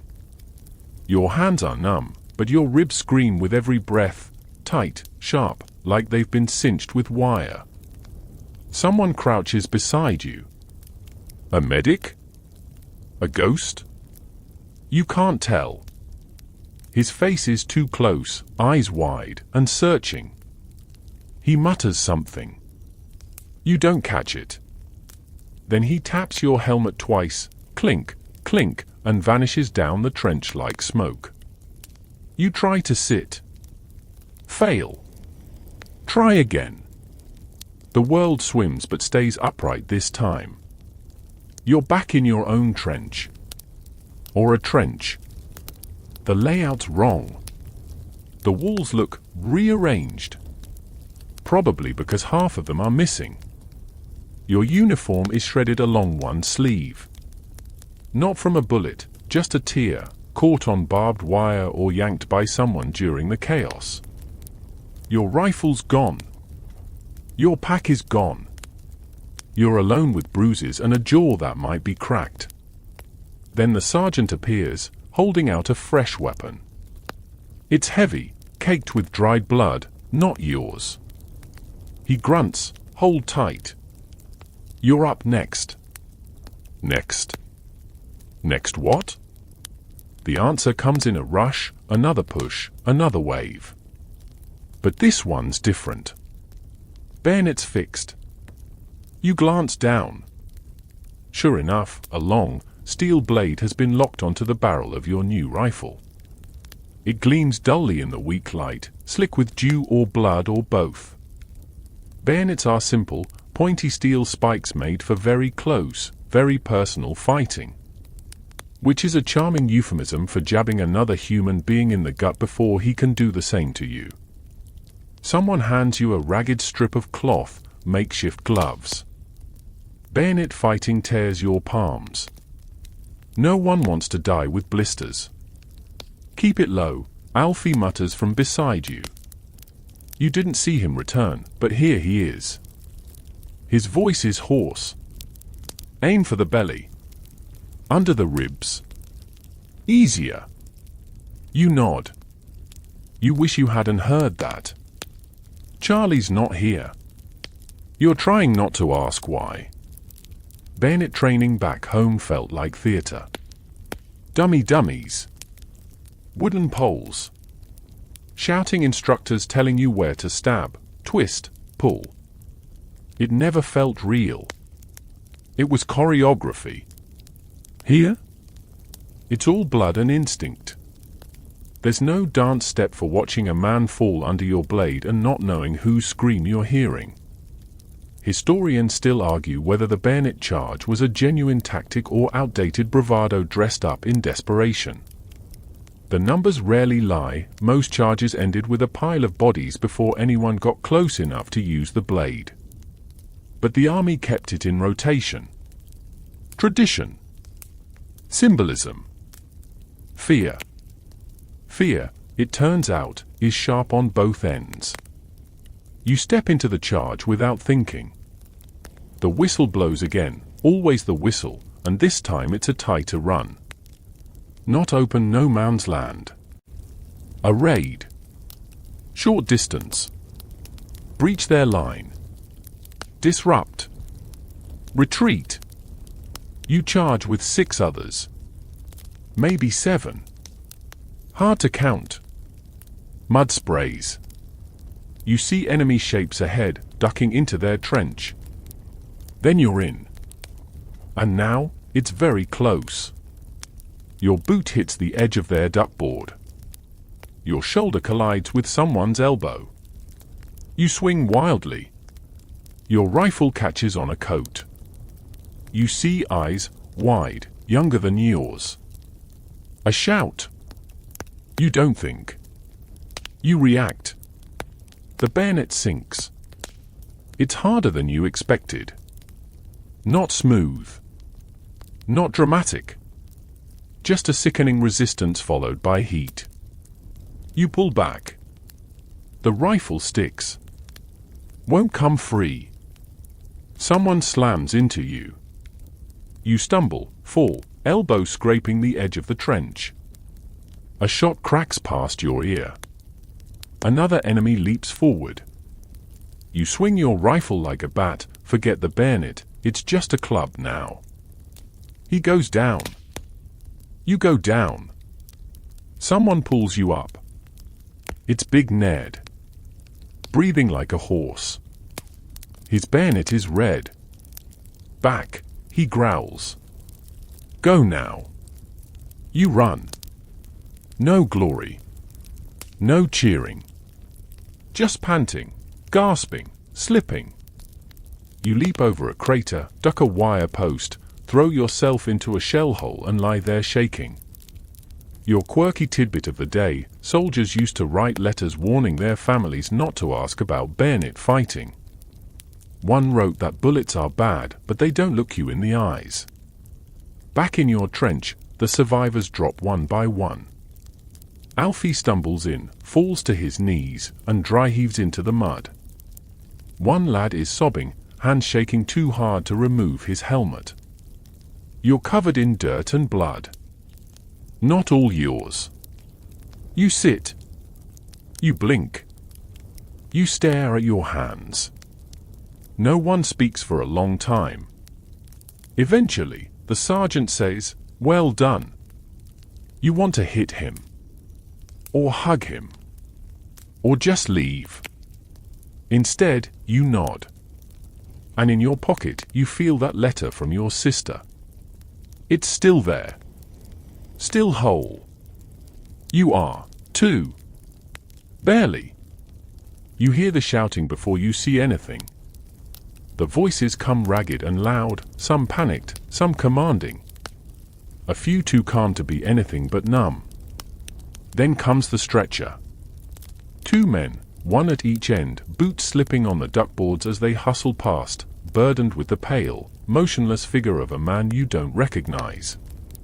His arm dangles loosely, lifelessly, and there's a dark stain spreading across his tunic like a second shadow. His eyes are closed. His mouth is open. You hope it means he's unconscious. You hope that harder than you've hoped for anything. Behind him, another lad stumbles in, holding his side, crimson pouring between his fingers. He's not making a sound, which is somehow worse than screaming. And just like that, you understand what the real lottery is out here. Not pay. Not rations. Not even mail. It's survival. And the odds aren't looking good. The stretcher bearers grunt with effort, navigating the trench's corners, ducking low where the walls sag inward, trying not to slip or tip. The injured man doesn't move. At one turn, the bearers nearly collide with Alfie, who flattens himself against the wall and murmurs, "Sorry," as if it's his fault someone's been torn open. There are no formal ambulances here. No polished gurneys or white sheets. Just 2 men, a stretcher, and a prayer they make it far enough back that someone with a medical badge and a bottle of morphine can do something, anything. And here's the thing you quickly realize, out here, being wounded isn't a clean break from danger. It's another gamble. A new level of horror. Will they reach you in time? Will there be enough morphine? Will the shelling stop long enough to dig you out? Sometimes the answer is no. Sometimes you lie there in the muck, half-conscious, whispering someone's name, not because you think they'll come, but because it's the only thing left to say. Historians still argue whether the trench medical systems were impressively effective under the circumstances or just an organized form of damage control. Triage was brutal, save the ones who could walk. Give morphine to those who couldn't. Leave the rest with water, if there was any. Your quirky fact of the day? Stretcher bearers weren't usually doctors. Most were unarmed soldiers with basic first aid and a willingness to run into fire. Casualties among bearers were incredibly high, many didn't last a week. One bearer once hauled 3 men out of no man's land under sniper fire, using nothing but a door and raw stubbornness. He was awarded a medal. He used it later to barter for boots. In your trench, the wounded keep coming. Some limp in under their own power, faces pale, uniforms soaked. One man clutches a handkerchief to his throat, where blood pulses in bright bursts. He doesn't speak. He just sits, and someone holds his hand until the medics arrive. Others are silent. Unmoving. Wrapped in blankets, if available. Or simply left where they fell, faces covered with a coat. There's no time for ceremony. No time for grief. You and Alfie are pulled into stretcher detail that afternoon. The order comes fast, and you don't argue. You just grab the canvas handles and run. The man you carry is young. Maybe 17. Face smooth, freckles across his nose. He's been hit in the leg, shattered femur. The bleeding's been wrapped, poorly. He cries out once, then clenches his teeth. "I don't want to die," he gasps. You nod, though you're not sure what that's supposed to mean. Permission?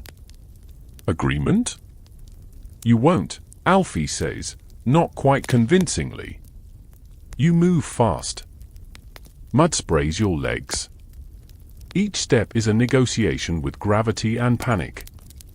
You round a corner too wide and scrape the stretcher against a splintered beam.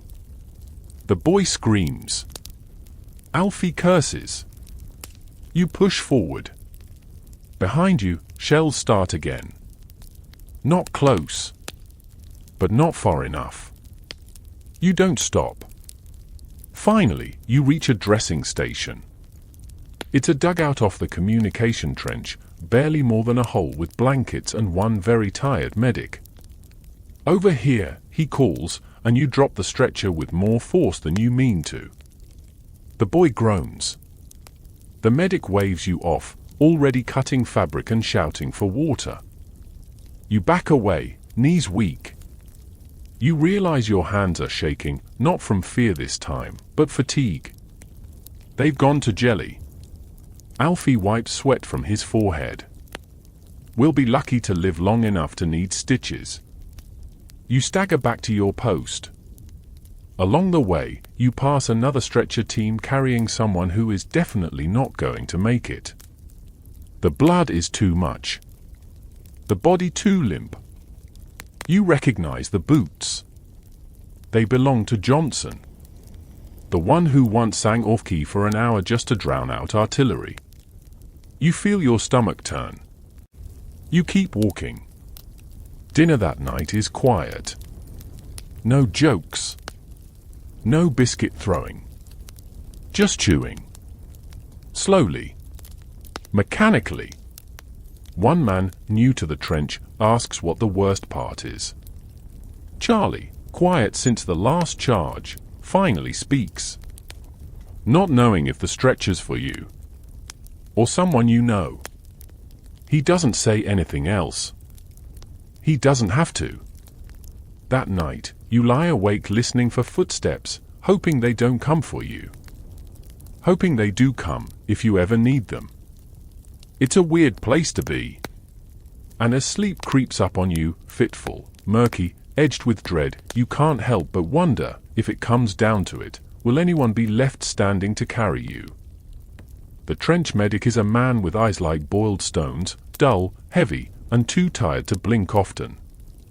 You know his name is Corporal Webb, but everyone just calls him Document, not because he's a doctor, mind you. He isn't. None of them are, really. But when something bursts, tears, shatters, or leaks, he's the one you go to. Today, it's your turn. It starts with a rash on your arm. Just a patch at first, red, itchy, stubborn. You think it's from your pack straps or maybe trench lice going a little extra. You scratch it. Of course you do. Then your skin starts to crack. By morning, there's pus. Your bunkmate politely offers his last half-ounce of foot powder. Doesn't help. Go see the doc, says Alfie, not looking up from his mess tin. Before that thing becomes a science experiment. You find Webb sitting in a corner of the medical dugout, bathed in the grey light of an oil lamp and surrounded by the stink of iodine and cigarette smoke. He looks up as you enter and gestures to the crate that passes for an exam table. What is it this time? He grumbles. You show him your arm. He doesn't flinch, doesn't gasp. He just tugs your sleeve higher and squints. Trench rot, he mutters. Could be impetigo. Might be just your skin giving up. Could also be mustard gas residue from last week. That's the fun part of war medicine. Nothing's ever just one thing. He cleans it with a rag soaked in something that smells like angry lemons and moonshine. You hiss. He shrugs. Means it's working. Then he wraps it in gauze he unwinds from a roll that's seen better centuries and sends you on your way with a tin of ointment and a very clear instruction: don't scratch. You scratch that evening.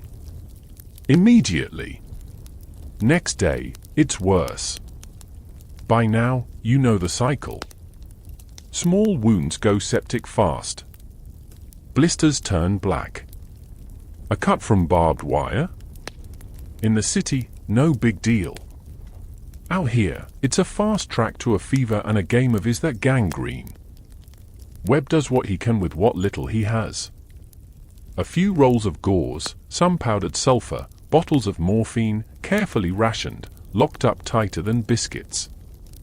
He's got a threadbare medical manual he mostly ignores, and a knife that's probably doubled as a potato peeler. Still, somehow, he saves people. Mostly. Historians still argue whether World War I medicine was as miraculous as it was primitive. On one hand, you had field hospitals performing life-saving amputations under fire. On the other, you had men dying of infected hangnails. Blood transfusions existed but were rare and complicated. Antibiotics hadn't been discovered yet. Most infections were treated with alcohol, hope, and very stern lectures about toughing it out. Your quirky tidbit of the day? Some soldiers swore by tobacco ash as a disinfectant. Others used candle wax. One guy packed a bullet wound with jam because he thought the sugar would help. It didn't. One morning, Charlie comes limping over, pale and sweating. You help him to the medical dugout, where Webb pulls off his boot and immediately swears. What? Toe's gone purple, Webb mutters. Too late to save it, probably. Might have to take the whole foot. Charlie stares at him. You're joking. Webb doesn't answer. Just starts boiling water in a battered kettle, humming tunelessly. Charlie leaves with his foot still attached, barely, but now he walks with a cane someone carved from shrapnel wood. He calls it fancy. You spot another soldier with a black cloth tied around his eyes. Webb explains it's to keep out light after a gas burn. Eyes like jelly, he says softly. Only thing that helps is darkness. And time. Not much of either out here. One afternoon, you assist. Sort of. Webb needs an extra hand wrapping a wound. The man groaning under the bandage has lost 3 fingers. You pass the cloth, hold the limb steady, and try not to look directly into the wound. You fail. Later, you vomit behind the trench kitchen. The cook doesn't even blink. Was it the hand, he asks. Or the smell? You nod. Yes. The next day, it's raining again.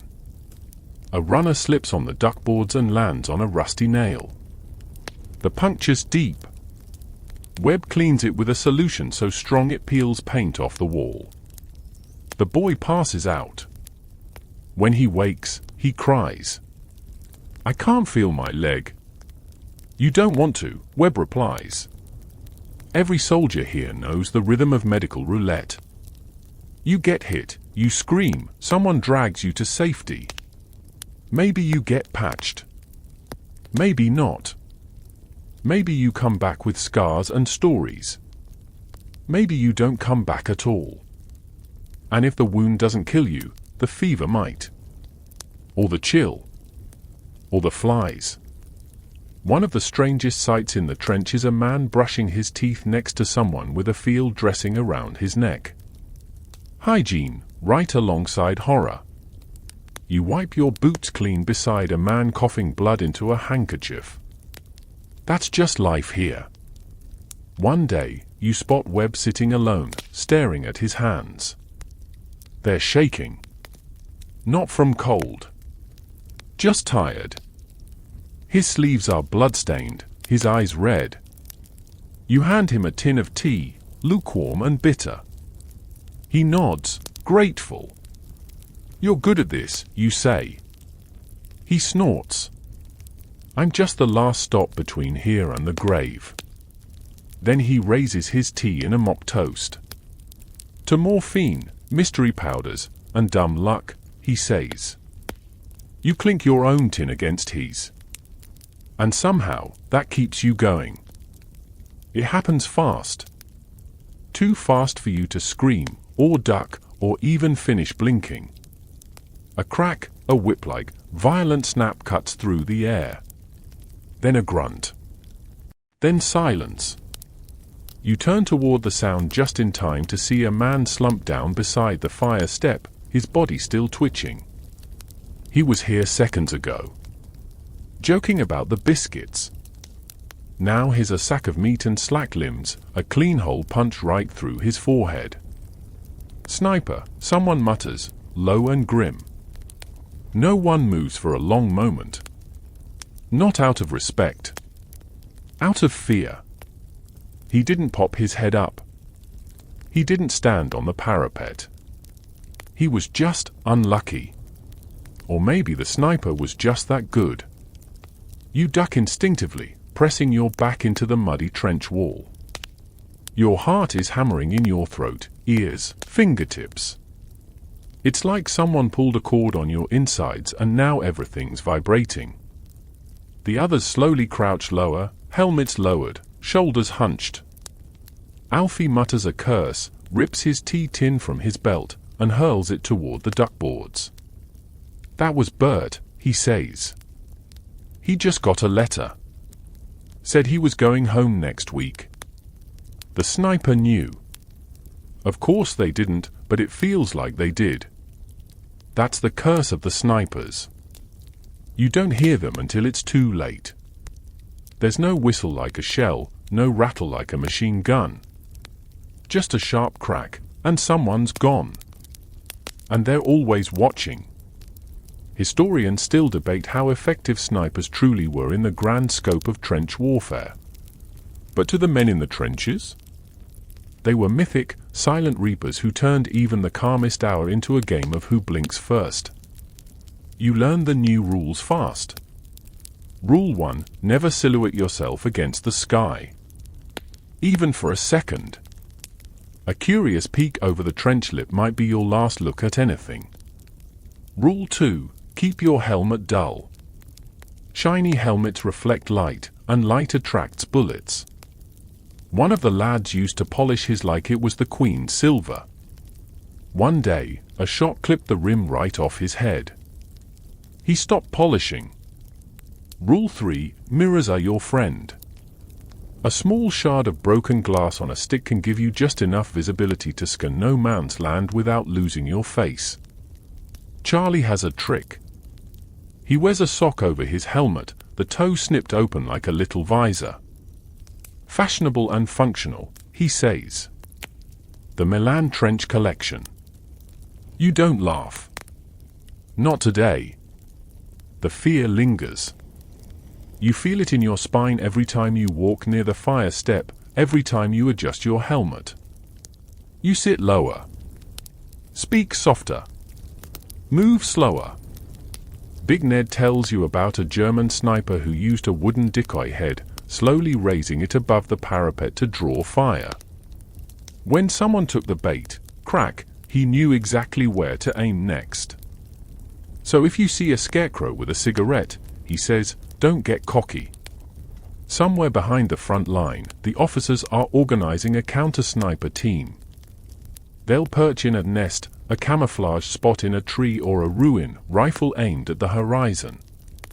It's said the best can sit still for 6 hours, eyes fixed on a tiny patch of nothing, waiting for one blink of movement. The sniper war is cold and quiet. It's not about firepower. It's about patience. And cruelty. Your quirky tidbit of the day? Some snipers swore by greasing their rifle bolts with goose fat so they wouldn't squeak in the cold. One German marksman even painted fake shadows under his perch to throw off British spotters. Back in your section, the mood is brittle. You sit in a dugout with the others, drinking lukewarm tea, trying to pretend that the empty spot beside the ammo crate doesn't exist. That Bert was never there. But his tin cup still is. Still half full. Snipers don't miss, Alfie says. They just wait. Later, you take a turn on watch. You crouch low, rifle resting on the parapet, your eye scanning the grey smear of no man's land. Nothing moves. But your skin crawls. You know someone's watching. You imagine eyes behind the German wire, cool and steady, breath fogging the glass of their scope, finger resting gently on the trigger. Waiting for you to slip up. To get tired. To forget. One soldier, young, pale, barely shaving, asks if it's better to be shot in the chest or the head. You stare at him. He's not joking. You don't answer. That night, a flare lights the sky and someone panics. They run down the trench, helmet off, screaming about rats in his pack. No one can stop him. He jumps onto the parapet. You don't hear the shot, but you see the spray. 1 second he's there. The next, gone. No man's land claims another. You sit there for a long time afterward, holding your rifle, finger twitching near the trigger, your breath thick and hard to swallow. When you finally sleep, you dream of a crack in the sky. It splits open and eyes peer through, calm, endless, judging. You wake with your helmet in your hands and the taste of metal in your mouth. You don't know if you'll ever stop ducking when something drops. Even back home. Assuming you ever get there. The whistle blows, but no one moves. That's how you know it's not for an attack. It's the officer's signal, the sharp double blast that means attention, not run. Which is almost worse, depending on the day. Lieutenant Harris appears, looking immaculate in that crisp, almost comically clean uniform. Not a wrinkle, not a stain. You're half convinced he's sewn from waxed canvas and optimism. He strides along the trench as if he's not currently in the middle of a war zone but rather inspecting a school garden. Right, he says, unfolding a map too large for the space and gesturing for quiet. Tomorrow morning, we advance the line by 40 yards. A low groan ripples through the ranks. 40 yards? That's practically a mile when you're measuring in bullets and mud. He taps the map with a silver-pointed stick, emphasizing points you can't see and names you can't pronounce. Barbed wire here. Fritz likely has a machine gun nest here. We'll move in 3 waves. 3 waves. You're probably in the second.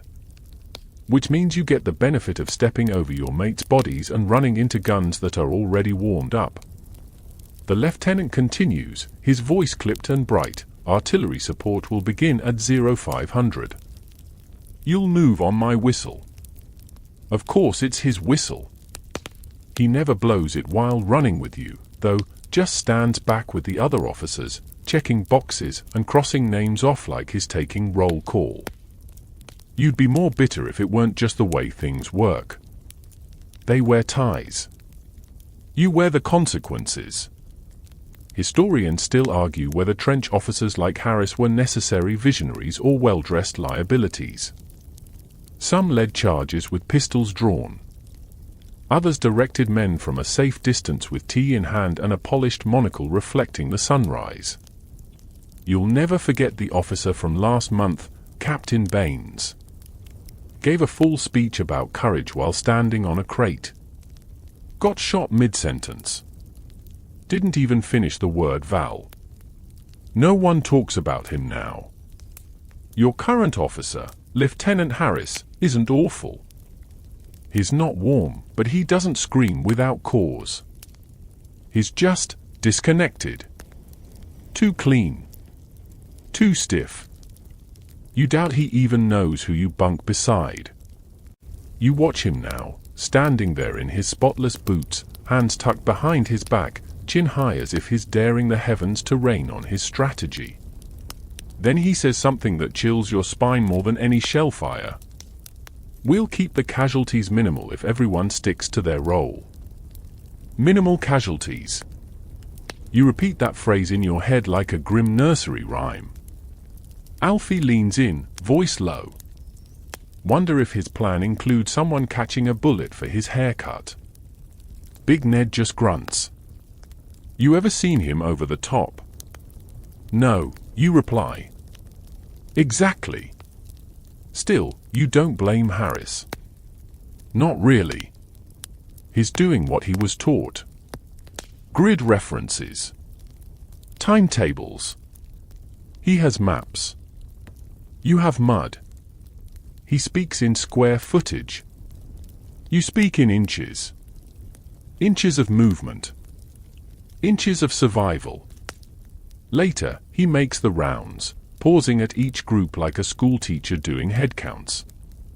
You straighten your posture instinctively. The way he looks at you, like he's trying to remember what your face might be called, makes your skin itch. Ready for tomorrow, Private? Yes, sir, you say automatically. He nods and moves on. Bet he has jam in his pack, Charlie mutters. Probably a flask of brandy too. And socks made from unicorn hair. That earns a soft laugh from Alfie, who's been sharpening his bayonet with a stone since breakfast. Bet he thinks 40 yards is just a brisk morning stroll. He's not wrong. There's a divide between officers and enlisted men that not even the rats dare cross. They have different dugouts, deeper, cleaner. Their meals are warmer. Their maps are detailed. They drink wine from bottles, not tea from tin cans. You once passed the officer's mess by accident and smelled roast beef. Roast beef. You hadn't smelled anything that wasn't boiled or burnt in weeks. Your quirky tidbit for the day? Some junior officers carried swords into battle, even after it became obvious that charging into machine guns with a shiny blade was somewhere between outdated and suicidal. One officer named Gerald actually used a hunting horn to lead his men. The horn survived. Gerald didn't. Back in your corner of the trench, you and the lads quietly prepare for tomorrow. Pack light. Write letters. Clean weapons.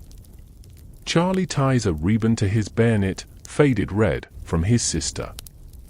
Alfie adjusts the angle of his helmet 3 times, claiming it feels lucky.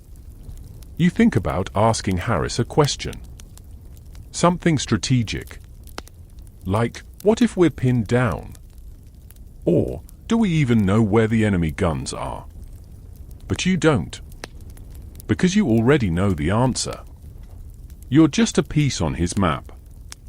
And when the whistle blows tomorrow, you won't be thinking about strategy. You'll be thinking about the first step over the parapet. About the sky. About the possibility that Lieutenant Harris will never know your name, but he'll sign the form that says you're gone. And then someone else will get your spot on the fire step. Someone else will listen to orders like minimal casualties. And someone else will learn that sometimes the cleanest uniforms leave the deepest scars. There's a new lad in the trench today. Looks barely 15. His boots are too big, helmet too loose, and his rifle still smells of fresh oil instead of blood and regret. You watch him out of the corner of your eye as he stands awkwardly on the fire step, scanning the horizon like he's expecting to see dragons instead of Germans. His name's Wilkins. From Surrey. Polite. Smiles too much. By sunset, the smile is gone. You learn quickly out here that trust is something you ration carefully. Like water. Like dry socks. But paranoia is free, and it spreads faster than lice. Especially when there's talk of spies. See that? Alfie mutters, nudging you as Wilkins passes. Doesn't walk right. He's new, you say. Exactly. It's not just the enemy you worry about in the trenches. It's the shadows within the shadows. whispers, secrets. The man who seems to know too much, or too little, or disappears when the patrol returns. Someone's been stealing socks again. Not just any socks, dry ones, pulled right from the quartermaster's last delivery, gone before anyone got so much as a sniff of them. At first, you blame rats. Of course you do. Everything's the rat's fault. But rats don't leave boot prints. Rats don't unlace things neatly. Someone in the trench is taking things. Little things. Socks. Rations. Notes. And that's just the beginning. Charlie swears someone's been messing with his rifle. Nothing major, just the sight misaligned, the bolt a touch too loose. He wouldn't have noticed if he hadn't cleaned it twice in a row that day. But he did. Now he sleeps with it across his chest like a teddy bear. Could be nerves, Big Ned offers. Could be sabotage, Charlie replies. Historians still argue whether espionage in the trenches was as rampant as the rumors made it seem. Sure, both sides had their networks. Disguised scouts. Intercepted messages. But inside the trenches? Most spy stories were just fear wrapped in coincidence. That doesn't stop the fear. Especially when letters start going missing. Yours, in fact.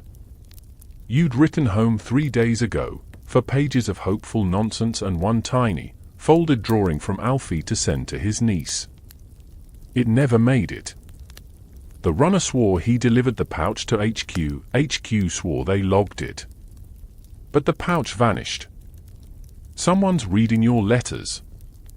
Or burning them. Or worse, sharing them.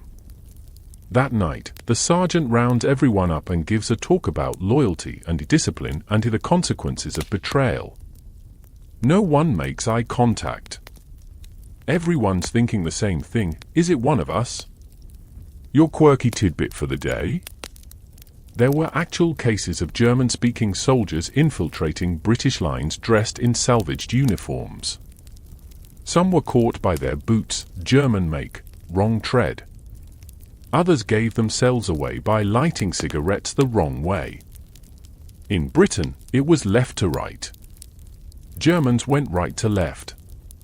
One wrong flick, and bang, spy exposed. Wilkins is still new. Still quiet. But now, he doesn't meet anyone's gaze. You try not to judge. You really do. But then you find a pack of biscuits missing from your kit. And 2 nights later, you catch him near the signal box. At first, you think he's just lost. Or maybe sleepwalking. But when he sees you, he runs. You chase him down, corner him near the latrine. "What are you doing?" you hiss. He stammers. "I was looking for cigarettes." You both know it's a lie. But you also know he's terrified. Of what, you're not sure. Getting caught? Getting left behind? Something deeper? Alfie finds out. Then Charlie. Then everyone. Wilkins is shunned. No punches thrown. No shouts. Just silence. The worst kind of punishment in a place already full of it. He sits alone. Eats alone. Sleeps with one eye open. 3 days later, during a fog patrol, he volunteers to go out first. No one stops him. Maybe that was the point. He doesn't come back. No one speaks of it. Not even the officer. Just marks his name off the list and moves on. Maybe he was a spy. Maybe he wasn't. The thing is, out here, secrets are heavier than bullets. And sometimes, trust dies faster than the men who carry it. Later, Charlie finds a small notebook in Wilkins's kit. Inside are sketches. Not trench layouts. Not maps. Just faces. Yours. Alfie's. Ned's. All drawn in charcoal, with remarkable softness. He was watching, yes. But maybe not how you thought. You burn the notebook. Not out of anger. Out of guilt. That night, you double knot your boots, place your letters deeper in your pack, and try not to listen too hard when someone breathes too softly in the dark. Because in the trench, it's not just the enemy you fear. It's the man who knows your name.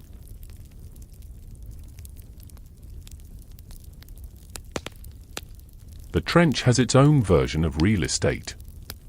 Tiny plots of space, carved into mud walls, barely wider than your shoulders. Not homes. Not bunks. Not even proper shelters. Just holes. They call them funk holes. Personal nooks, if you're generous. Dirty, leaky hiding places, if you're not. Yours is a shallow depression lined with scraps of tarp, a moldy sandbag for a pillow, and the faint scent of something that used to be food, or maybe a sock.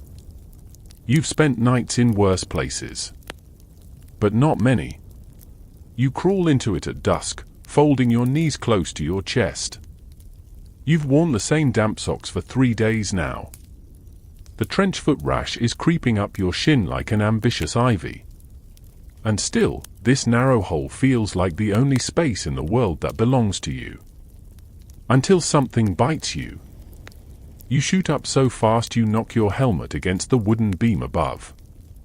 Swearing under your breath, and your breath smells like stewed tea and fear, you reach for your lantern and shine it inside the hole. A spider. No, 2 spiders. Maybe more. Legs disappear into the darkness. Lovely, you mutter. Tenants. Charlie, lying nearby with his legs dangling off the fire step, chuckles. They keep the flies down. Rent's cheap, too. You grumble and toss a scrap of bread into the hole. If the spiders want it, they can pay you in fly removal. Everyone has a funk hole. Some soldiers spend hours decorating theirs. One bloke from Yorkshire lined his with poetry clippings. Another collected empty rum tins and arranged them into a little wall. There's even a man 2 trenches over who's built a mini bookshelf from biscuit boxes.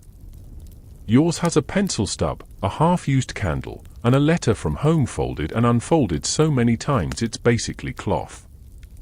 Historians still argue whether funk holes made soldiers feel safer or just created the illusion of privacy. Some officers banned them, calling them cowards' dens. Others quietly approved, knowing that a lad with his own corner was slightly less likely to lose his mind. You? You think it's both. A shelter and a trap. Because sometimes you crawl inside to sleep and stay just to avoid the trench.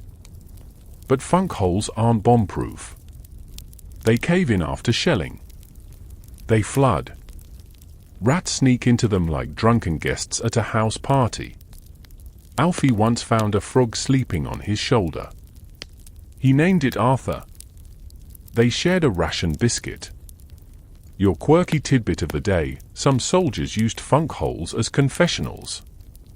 Quiet places to whisper secrets. Thoughts about desertion. About death. About the girl they left behind. One man reportedly kept a diary carved into the wall with a bayonet, scratched under the phrase, "In case they find me here." Tonight, rain drips steadily from the ceiling of your funk hole, forming a little pool near your hip. You shift. The water follows. You shift again. Now your foot's wet. You sigh and pull out your blanket, a shredded wool wrap that smells like wet dog and gun oil, and attempt sleep. It doesn't come. Above you, Big Ned snores like a throttle tuba. Charlie mutters in his dreams. Someone somewhere coughs, the the sound sharp and wet. A shell thumps in the distance. Closer than last night. You curl tighter. This hole is barely long enough for your legs, but it's yours. When you're inside it, you're invisible. Forgotten. Free. Sort of. There's a small hole carved just above your head. You jam a biscuit tin lid into it to block the draft, but it rattles with each gust of wind. You leave it. The sound is weirdly comforting now, like a broken lullaby. In the early morning hours, when the trench is quiet and even the lice seem to rest, you think about home. About beds with springs. Sheets that smell like soap. The way the mattress dipped in the middle so you always roll toward the wall. Out here, the wall rolls toward you. The earth shifts slightly beneath you or settling, reminding you that this trench isn't just a place. It's alive. Breathing. Crumbling. You drift off eventually. Fitfully. You dream of falling endlessly into a hole with no bottom. You wake with a start, heart racing, sweat cold on your neck. The sun is just a smear of grey overhead. Time to get up. Again. Your back aches. Your toes are numb. Your cheek has a new imprint from a buried pebble. You wriggle out of the funk hole like an awkward worm, shaking off mud and regret. As you stand, you glance back at it. And you realize something sad and strange. You're starting to miss it already. You hear the word in whispers first, passed from trench to trench like contraband chocolate. Leave. Someone's going home. You barely believe it. You've spent so long in this endless churn of cold, wet, smoke, and mud that the idea of home feels fictional. Like something from a story your mother used to read, back before every sentence in your life ended with thunder fire. But then, it's confirmed. Charlie's name appears on the roster. 3 days travel to the rear. 48 hours at home. Then the return journey back to this mud-choked purgatory. He doesn't say anything at first. Just stares at the paper like it's written in a language he forgot how to read. Guess you'll have to shave, Alfie mutters. Charlie nods. Guess I'll have to remember how. You help him clean his kit. Not because it's required, because it feels like a sacred act. Dusting off the remnants of trench life, brushing away the stink and fear. As if scrubbing hard enough will hide what he's seen. What he's become. He swaps his torn tunic for a fresh one. Borrows a razor. Even finds an old tin of hair cream someone left behind during the last rotation. He slathers it on, frowns at his reflection in a bent piece of metal. I look like I've aged 30 years, he says. You have, you reply. The journey starts at dawn. A ration pack, a note from command, and a series of trucks, trains, and foot marches ahead. You and the lads wave him off, not with cheers, but with quiet nods. Because leave isn't joyful. It's strange. It's stepping out of a nightmare for a brief dream and knowing you'll have to crawl back in. Historians still argue whether home leave improved morale or worsened it. Some men returned sharper, clearer. Others came back broken all over again, like the shock of comfort was too much for their minds to reassemble. Charlie writes back on the second day. A single page, smudged and brief. Still hear the shelling when I shut my eyes. House smells too clean. Can't sleep. Mum keeps trying to feed me. Don't know how to talk to her anymore. You get the letter over tea. Alfie reads it aloud, slow and steady. When he's done, no one speaks for a long while. Then Big Ned says, I wonder if I'll even know where to sit at the table. You think about it. How strange it would be to sit on something dry. To have a full plate and not inhale it in under 60 seconds. To use utensils that haven't doubled as digging tools. You try to imagine hugging your mother, and instead your brain shows you barbed wire. Still, the thought of leave keeps you going. It becomes the unspoken promise. Each day, you either lists posted by the officers, looking for your name. A small hope.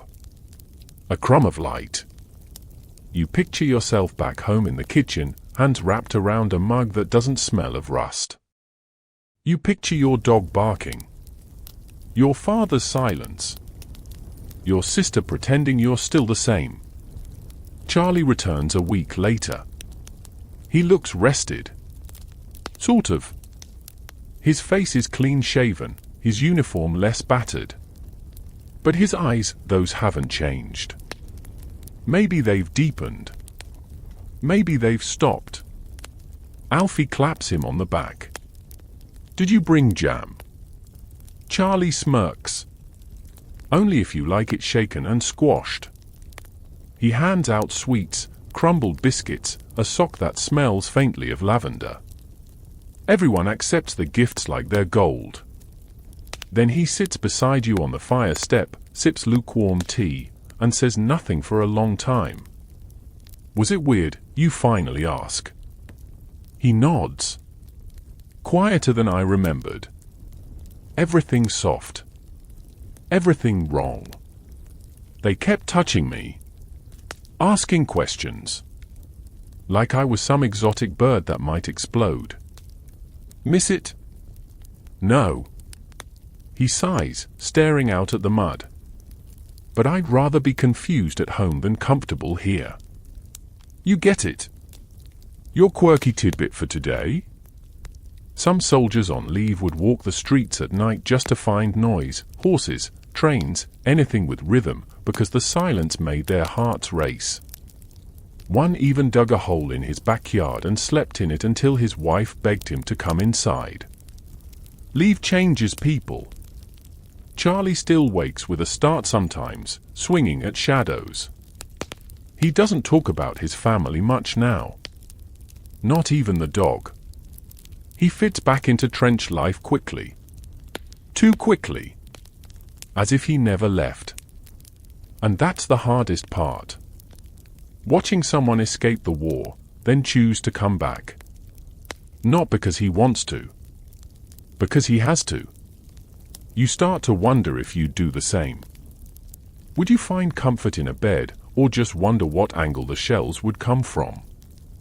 Would you hug your family, or flinch when they raise a hand to your shoulder? Would you sit down to dinner and stare at the food because it wasn't in a dented tin? You don't know. But you do know this, the list for next week's leave gets posted tomorrow. And your name's still not on it. You wake up shivering. Not the mild kind where you pull your collar up and grumble a bit, but the deep, jaw-rattling sort that makes your teeth chatter like distant gunfire and your fingers seize into claws. It's winter in the trench. And you're in trouble. The mud has gone stiff. The air is a blade, slicing through your uniform like butter. Every breath feels like inhaling smoke made of ice. You try to flex your toes and discover that, surprise, they've decided to quit for the day. Charlie peeks over the edge of his blanket cocoon, nose already red. What month is it? Still December. Brilliant, he says. Let me know when my blood thaws. Outside, the trench has transformed. No more sludge. Now it's crunchy frost and frozen pools that glisten deceptively before biting into your boots like tiny glass traps. The duckboards creak ominously beneath your feet, and every metal surface is a finger ripper. Someone, probably Alfie, has christened the season the Winter Trench Olympics. A grand event where none of the sports are fun and every one of them could kill you. First up, the 100-meter slip and slide. You nearly break your ankle during the morning patrol, your boot skating across a film of invisible ice. You manage to stay upright, mostly by flailing like a poorly trained circus act. Behind you, Big Ned isn't so lucky. He falls like a felled tree, lets out a noise like a warthog sneezing, and gets a standing ovation from the lads. Gold medal for form, someone says. You chuckle, then immediately regret it. Laughing tightens your chest and makes you aware of how deeply the cold has sunk into your bones. Next event, the frostbite shuffle. Historians still argue whether frostbite or trench foot claimed more toes during the winter months, but the truth is, they often work together like a cursed duet. Wet socks and cold air. That's all it takes. Your toes go numb. Then blue. Then black. Your left foot is already halfway there. You change your socks for the third time that day, feet raw and pink, hissing as the cold hits open skin. Alfie mutters something about sacrificing his last pair to the trench gods. Charlie tries to dry his with a candle and nearly sets them ablaze. Big Ned, ever resourceful, is wearing two mismatched pairs and has cut holes in his boots for ventilation. He claims it's tactical. Everyone else calls it stupid. He hasn't lost a toe yet, so maybe he's onto something. Third event, Ice Trench Luge.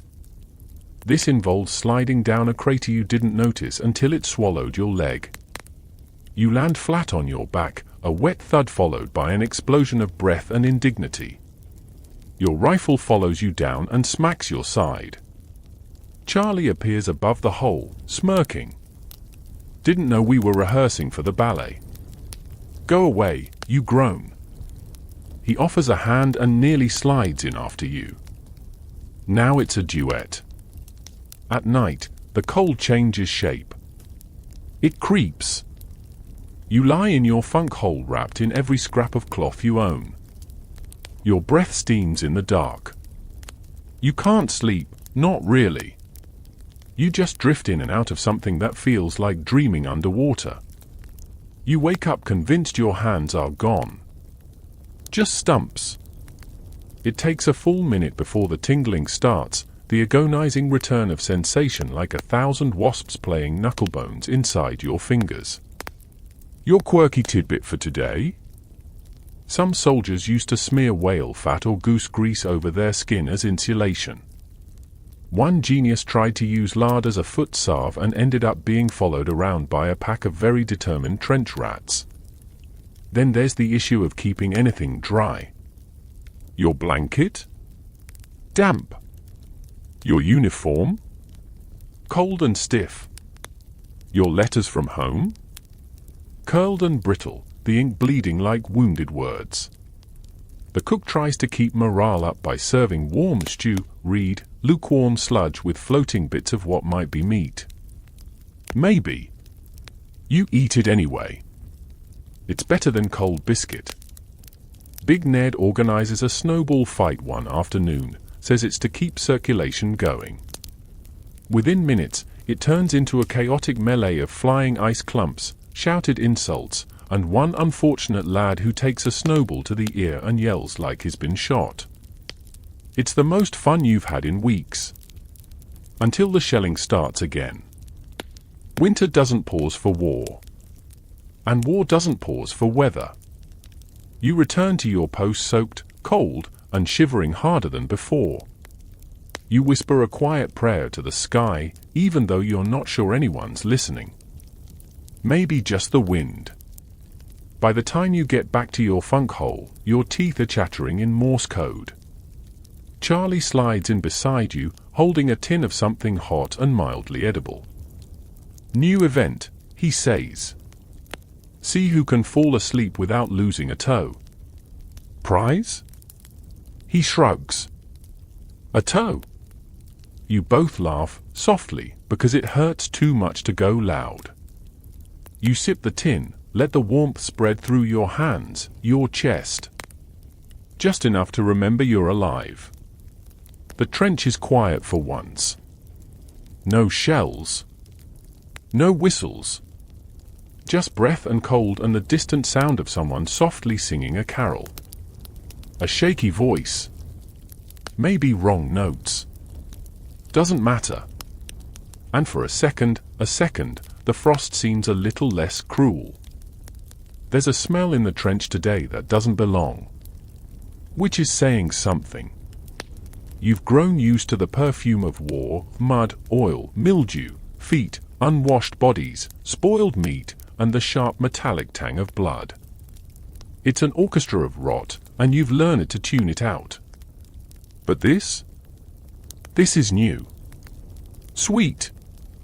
Overpowering. Artificial. It takes a moment before you realize it's perfume. You and Alfie glance at each other, confused, noses wrinkling. Charlie sniffs the air and grimaces. Smells like someone mugged a barmaid. And then you see them. A cluster of officers, fresh-faced, clean-shaven, shining boots and all are marching through the trench like they own the place. They wear expressions of polite horror, like tourists surprised that war smells less like glory and more like boiled socks. One of them even has a handkerchief held to his nose. Scented, naturally. They're brass. High command. Visiting from some chateau where the biggest danger is running out of sherry. And behind them, there it is. The source of the perfume. A camera crew. You blink. Yes, a real one. With a boxy camera mounted on a tripod and two men fussing over lighting like the trenches are a theatre set. One of them shouts at a soldier to move left. You're blocking the angle. Alfie gawks. Are they making a film? Charlie shrugs. Hope they get my good side. You're told to line up. The officer clears his throat, straightens his coat, and reads from a script. Something about morale. Something about bravery. Then he says it, this is a war for civilization. For honor. For home. You glance at your mud-caked boots, the lice biting under your collar, the scab on your knuckle from yesterday's ice-pick wind. Home feels like another planet. You half expect the officer to trip on a duckboard and vanish into the latrine pit. He doesn't. Pity. Historians still argue whether wartime propaganda helped preserve national unity or simply painted a dishonest portrait of reality. Posters showed smiling soldiers, clean uniforms, patriotic slogans like "It's a grand adventure." Meanwhile, here you are. Adventure tastes like mud and regret. Your quirky tidbit for the day? Some films made for the home front were staged entirely behind the lines with actors. One director even used mannequins to stand in for wounded soldiers. Real ones were deemed bad optics. Another had smoke machines and fake explosions to make things more cinematic. None of that is needed here. Just point the camera anywhere. The war will provide. Later, a photographer asks you and a few others to pose. Make it look heroic, he says. You don't know how to do that, so you just stand there. Cold. Tired. Staring into the lens like it owes you money.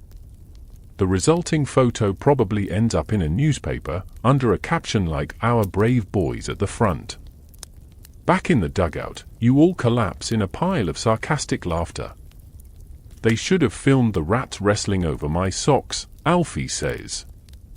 Or the time the latrine collapsed on Corporal Jones, adds Charlie. You imagine a poster, "Join today."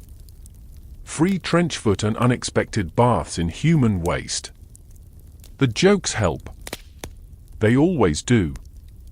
But underneath them sits something quieter. Something tight in your chest. Because the camera crew leaves. The officers follow.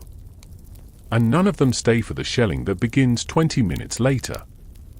You're back on the fire step, soaked and shaking, crouched low as explosions pepper no man's land. The earth moves. The air screams. And somewhere, back in London, someone's watching that footage, nodding proudly, sipping tea. They see clean men, straight rows, noble poses. They don't see the part where Big Ned gets hit in the thigh and bites down on a piece of wood so hard he cracks a molar. They don't see you crying silently behind a sandbag, eyes fixed on a scrap of sky and wondering if anyone real actually knows what this is like. They don't see the way Charlie still whispers his mother's name in his sleep. No film ever captures that. No photo shows the mold under your nails, the lice in your hair, the way you all laugh a little too hard at terrible things, because if you don't, you'll break. Later, the same officer returns briefly and says, "You'll be glad to know you've done your country proud." You nod. You don't know what else to do. After he leaves, Alfie mutters, "If that was pride, I'll trade it for a pair of socks." And you realize something. You don't need a camera to know this story. You're living it.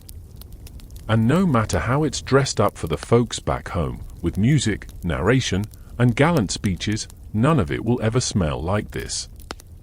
The smell hits you first. Not perfume this time. Not gunpowder or wet socks or grease from the kitchen's eternal stew. No, this is sharp. Familiar. Bracing. Horse. You follow the sound of hoofbeats along the trench line, slow and uneven. Then you see them, 3 horses, heads bowed, coats slick with sweat and mud. A mounted soldier leads them down the duckboards like it's just another country lane and not the worst place imaginable to be an animal. One of the lads perks up. Cavalry. You snort. Not unless they plan to joust a machine gun nest. Turns out the horses aren't here for battle. They're here to carry ammunition to the forward dump, dragging wagons loaded with crates and canvas bundles marked in stenciled ink. The pack animals move carefully, almost delicately, their hooves clinking against the wood. They're nervous, eyes rolling, nostrils wide. You don't blame them. No man's land doesn't spare anything, not men, not mules, not horses. You reach out as one passes, brushing its flank. Warm. Solid. Alive. It's like touching a memory of farms and fields and days that didn't end in whistles and shrapnel. Alfie stands next to you, hands in his coat. Imagine being a horse in a war like this, he says. No idea what's happening. Just boom, bang, run. Same as us, really. He smirks. Fair point. Historians still argue whether horses in World War I were used efficiently or tragically wasted. Early war planners believed cavalry charges still had their place, heroic thunderbolts across open fields. They were wrong. The fields were barbed, mined, and crisscrossed with machine gun fire. Horses dropped like dominoes. Entire regiments were erased in minutes. Eventually, they were pulled back from frontline glory and used instead for labor, hauling supplies, dragging artillery, moving wounded men when the stretchers ran out. They did the work engines couldn't. Your quirky tidbit? In some sectors, horses outnumbered men. One British camp had over 1,000 horses, fed, groomed, and treated by a whole team of vets. They even had gas masks made for them, though few stayed on long. Horses panicked when they couldn't see or smell. Later that afternoon, you see one collapse. No bang. No shout. Just a quiet wheeze and a sudden drop. Its knees buckle, body twisting sideways, and the wagon jackknifes into the mud. The driver leaps off, shouting for help, but it's clear from the angle of the animal's legs, it's over. A shot rings out minutes later. One clean bullet behind the ear. Charlie doesn't watch. Just walks away. It's always the good ones, he mutters. You learn that most horses don't die from wounds, they die from exhaustion. Or cold. Or starvation. They haul thousands of pounds over impossible terrain, day after day, on the edge of panic. They never complain. Neither do the mules. Mules are tougher. Meaner. Smarter, too, some say. One mule in your supply line is named Daisy. She bites anyone who touches her ears and once kicked a corporal so hard he flew into a trench wall. Everyone loves her. That evening, after rations, you help unload shells from the remaining wagon. The horse looks at you with glassy eyes and flares its nostrils. You find yourself whispering to it. Just nonsense. Almost done. Good lad. Won't be long now. As if it understands. Maybe it does. You hear stories of horses finding their way back to camp after a shelling, even with wounds. One supposedly dragged a broken cart 10 miles alone. Another stood still under fire for hours beside a dying soldier, refusing to leave. Some lads say horses have better instincts than officers. You're inclined to agree. You also hear rumors, unconfirmed, that when the war ends, they won't take the horses home.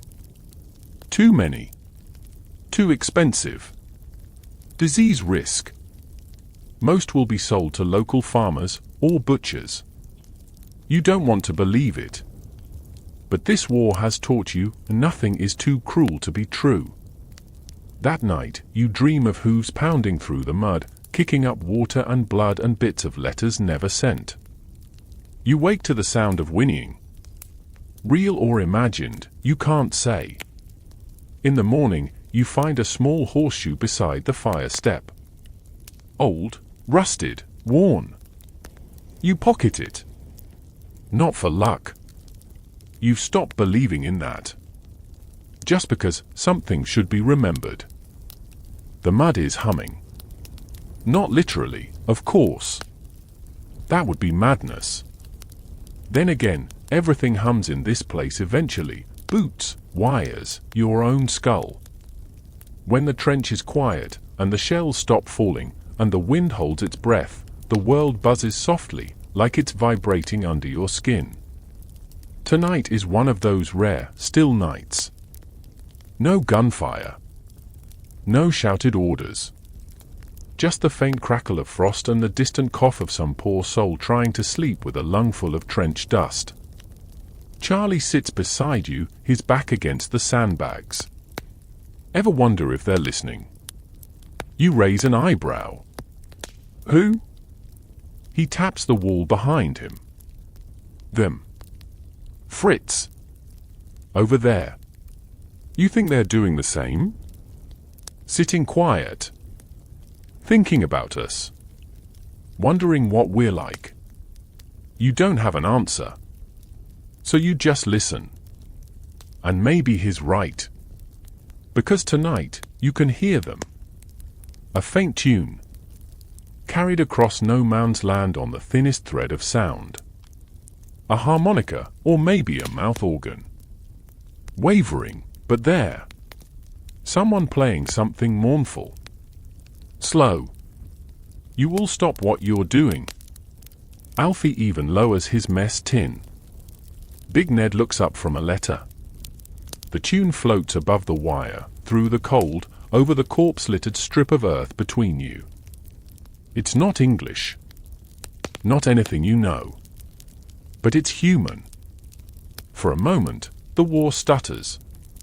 Historians still argue whether these trench truces were common or rare flukes of humanity. Most agree the famous 1914 Christmas truce was unique, but unofficial ceasefires, shared songs, and shouted jokes were sprinkled throughout the war. Fleeting sparks of recognition between men told to kill each other. Your quirky tidbit? There was one recorded instance where a German soldier shouted over the trench line, offering a trade, sausages for jam. The British agreed. The swap happened at night. No shots fired. Tonight, it's not sausages, it's music. Alfie pulls out his tin whistle, wipes it on his sleeve, and begins to play.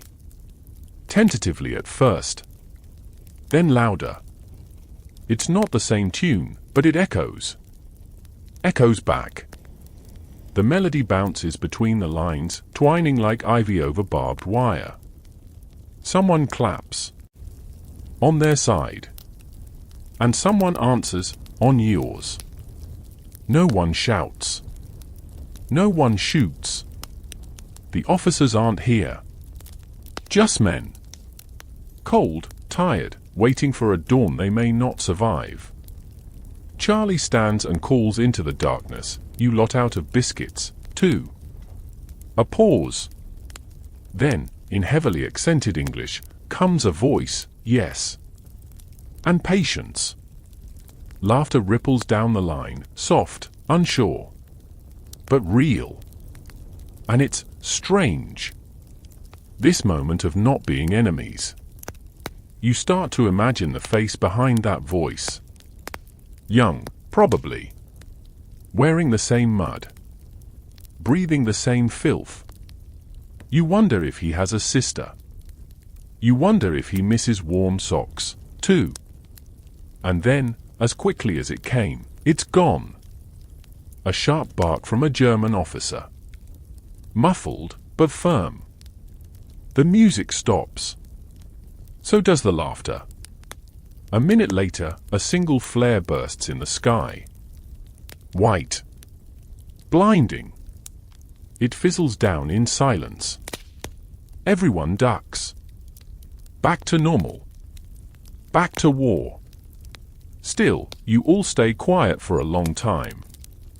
Not sleeping. Just sitting. You remember the voice. The music. The way the air felt different, less like a weapon. Charlie finally speaks. "It's mad, isn't it? We could probably reach each other in 15 seconds. Shake hands. Swap stories. Or strangle each other," Alfie mutters. "Maybe. But not tonight. Not tonight." Later, you write a letter home. The pencil is dull, the paper limp from damp. You include a small note, "We heard music from the other side. It almost sounded like peace." You stop there. Because how do you explain that to anyone not in this trench? How do you explain that your enemy might like jam and music and dry socks, too? That they might be just like you. You tuck the letter away, unsure if it'll ever make it out. Then you take a breath. And you listen. No more music.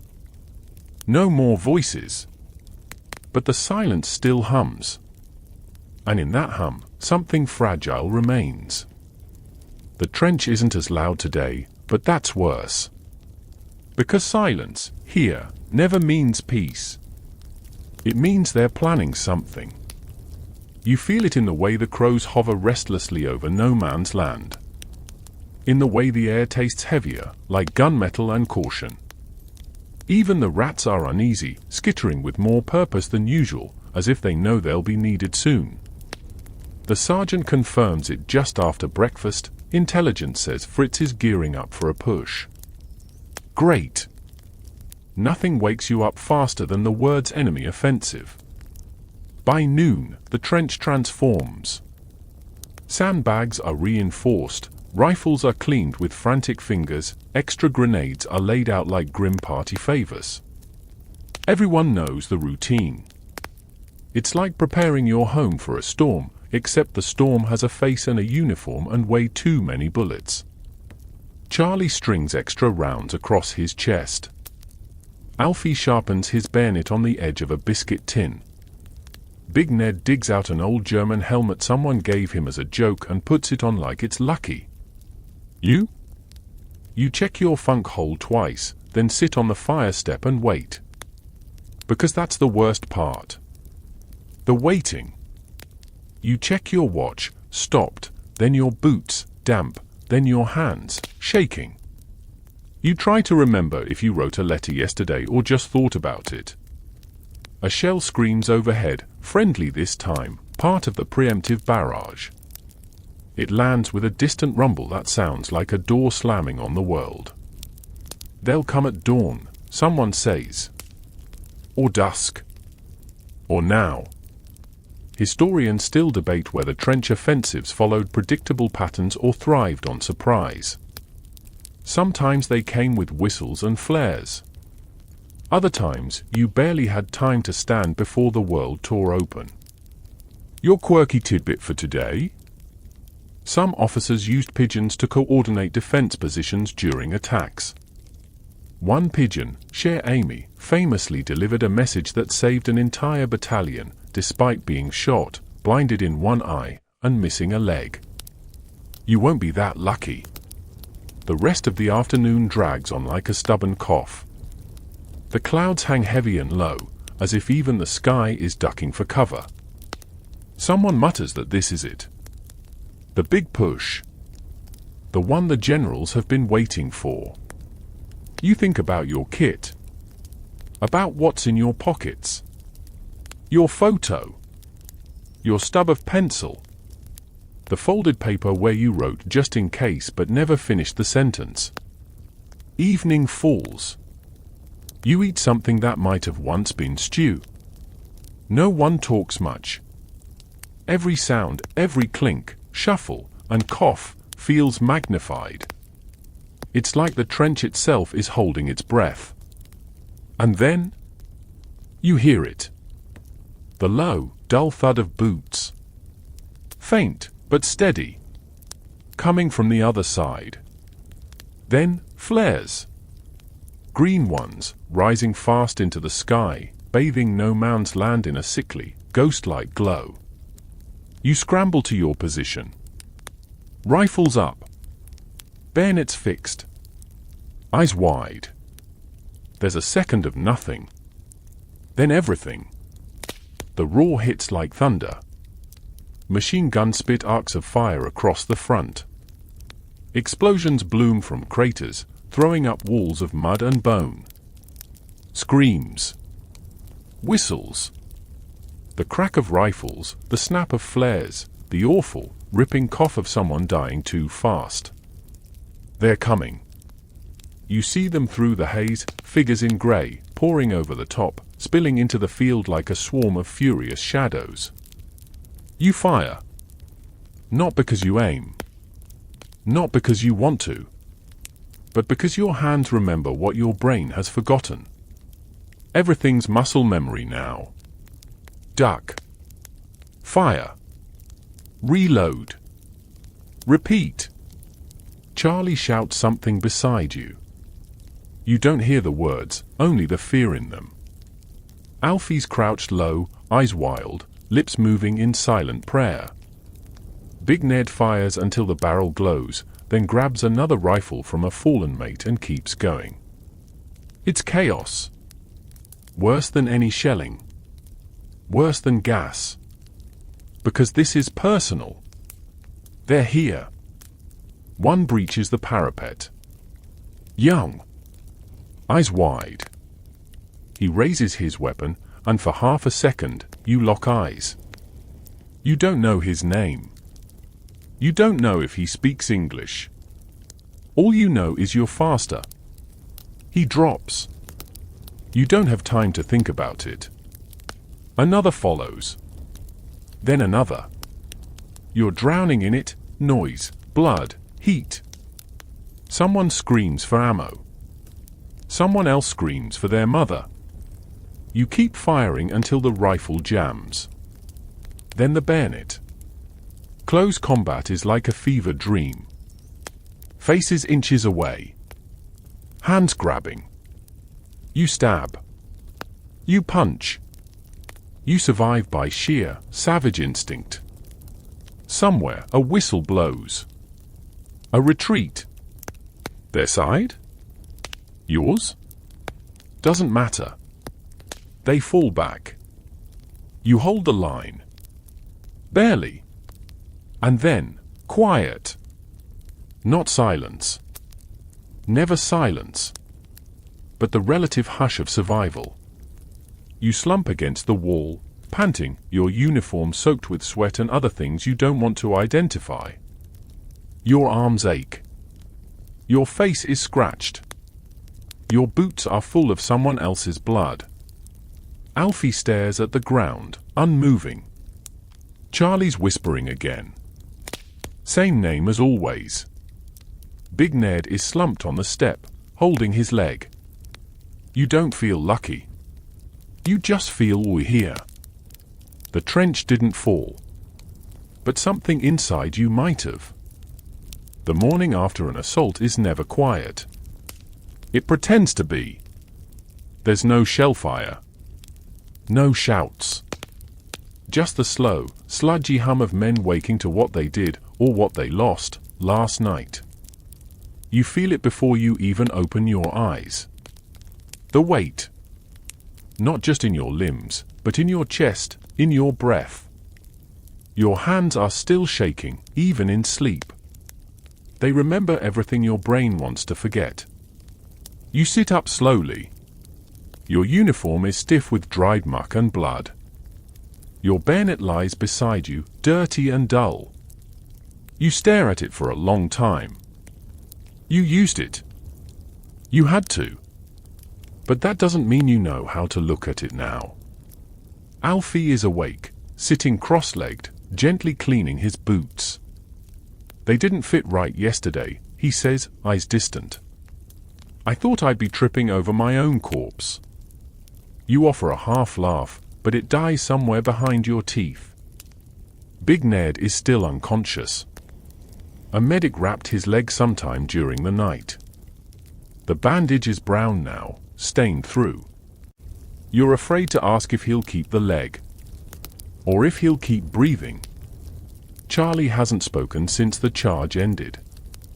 Not even a joke. He just sits there, back against the trench wall, staring at something only he can see. There's a body in the duckboards. One of theirs. The Germans didn't retrieve him. He's twisted strangely, half in the trench, half out, like he couldn't decide where to die. No one moves him. Not yet. Because this morning isn't about moving. It's about staring. Remembering. Pretending. Your officer finally appears, clipboard in hand. He reads the names of the fallen. One by one. Some are familiar. Some are too familiar. He finishes and tucks the list away, like it's a grocery note. Then he says, reinforcements will arrive by dusk. Great. Fresh meat. They'll arrive smiling, boots shiny, uniforms creased. They'll ask stupid questions and flinch at the first rat. You'll look at them like ghosts. And you'll envy them. Because they don't know yet. They haven't held a man's chest while he choked on his own lungs. They haven't spent the hour after a battle scrubbing blood from under their nails with mud. Historians still argue how often trench fighters experienced combat shock, what we'd now call PTSD. Some said it was cowardice. Others, more honest, called it what it was, a mind snapping under too much horror. Medical journals tried to classify it. The men just called it the shakes. You've got the shakes now. It hides in your fingers, your eyelids, your voice. But it's there. The quirky tidbit for today? Some soldiers after heavy battles developed tics so specific they earned nicknames. One lad was known as the drummer because he tapped on his helmet non-stop. Another kept blinking in Morse code. Neither remembered doing it. This war leaves marks that don't bleed. You spend most of the day in maintenance. That's what they call it. You rebuild the sandbags blown out by shells. You patch holes in the trench wall. You carry bodies. Yours. Theirs. No difference, really. At one point, Charlie finds a pocket watch in a dead German's coat. It's still ticking. He stares at it, then wins it and tucks it into his pocket. Time's still going, he mutters. Weird. Alfie digs through another man's kit, not out of disrespect, but for supplies. You find a letter. It's written in shaky handwriting, addressed to someone named Anneliese. You can't read it. You don't know German. But you fold it carefully and place it beside the man's body anyway. Because someone should.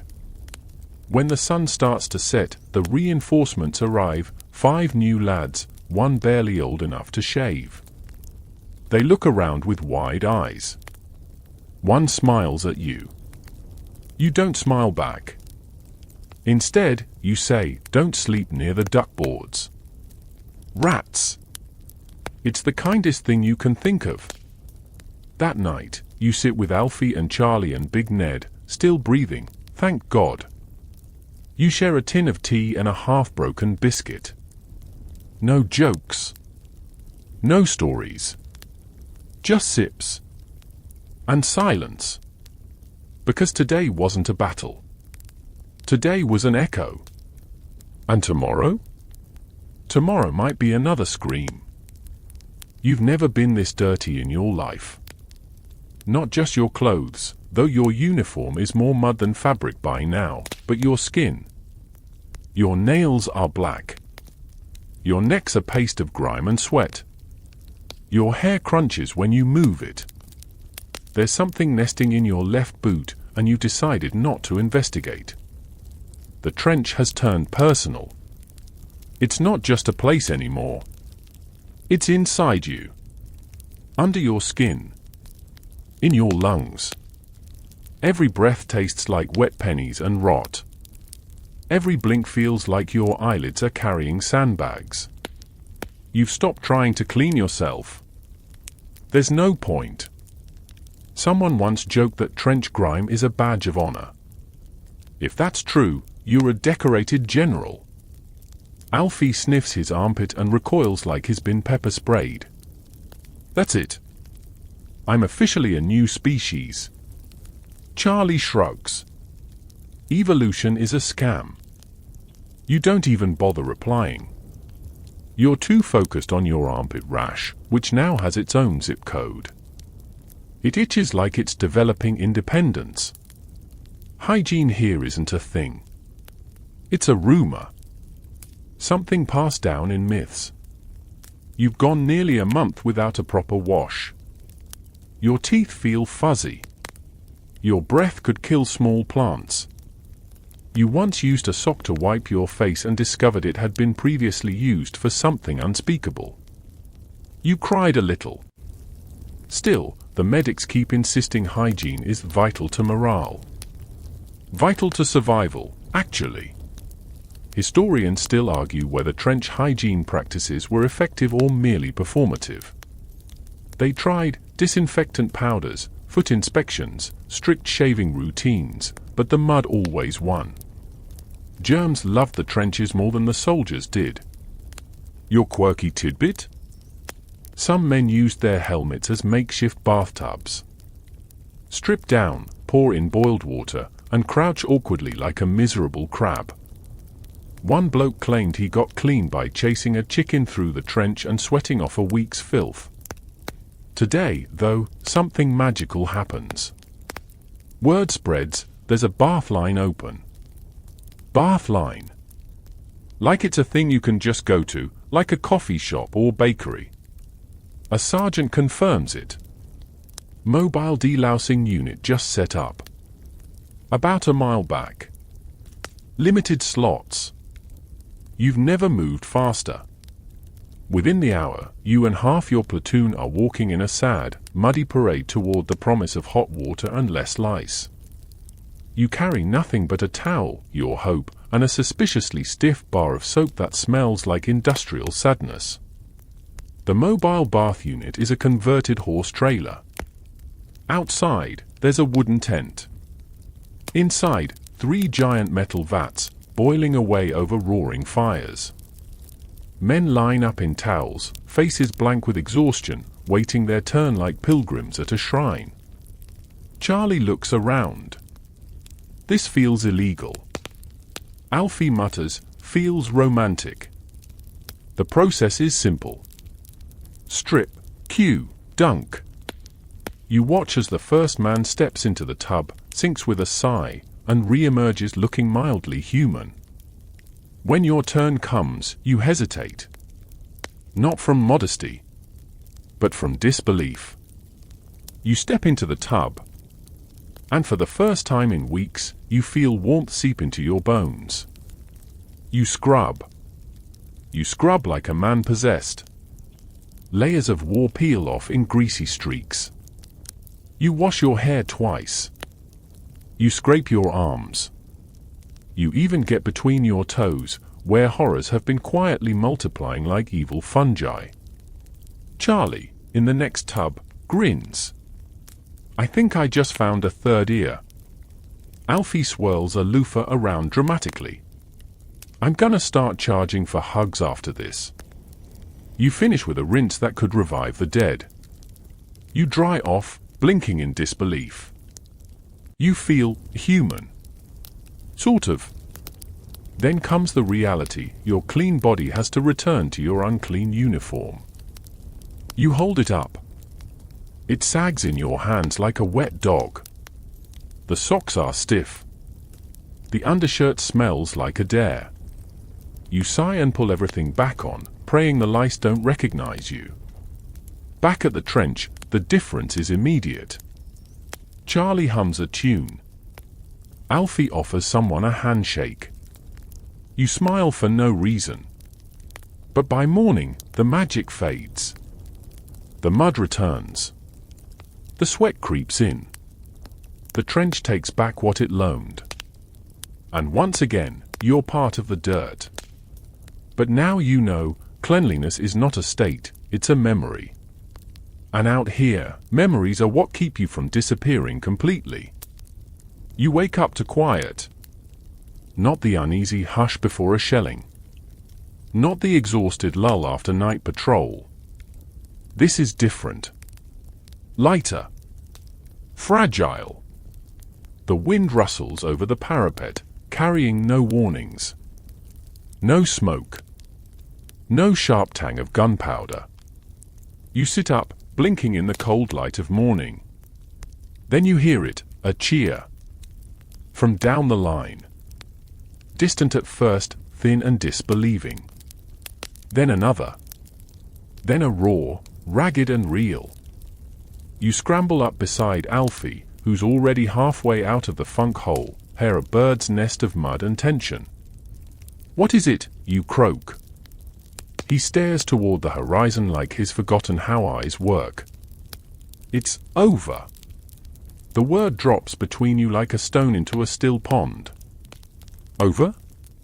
Charlie climbs up next to you, still buttoning his coat. I heard one of the runners say it. Armistice. Signed. The guns are stopping. The guns are stopping. You laugh. Not because it's funny, but because your brain has no idea what else to do.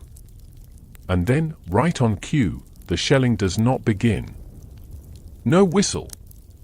No flare. No orders barked from the next post. No one climbing over the top. Just stillness. Historians still argue whether the men on the ground believed the armistice the moment they heard it. Some refused to leave their posts. Others held rifles until their fingers bled, sure it was a trick. A trap. A test. You believe it slowly. Bit by bit. There's no gunfire. No mortar coughs. No shrieks. Just the shuffle of boots on duckboards. The wet squelch of men emerging from holes. The disbelief cracking open like a sunrise. Big Ned, bandaged and pale, smiles from his stretcher. Told you they'd run out of bullets. Alfie pulls out the last tin of jam and opens it ceremonially. Peace deserves apricot, he says. Charlie drinks the last of his tea and raises the cup.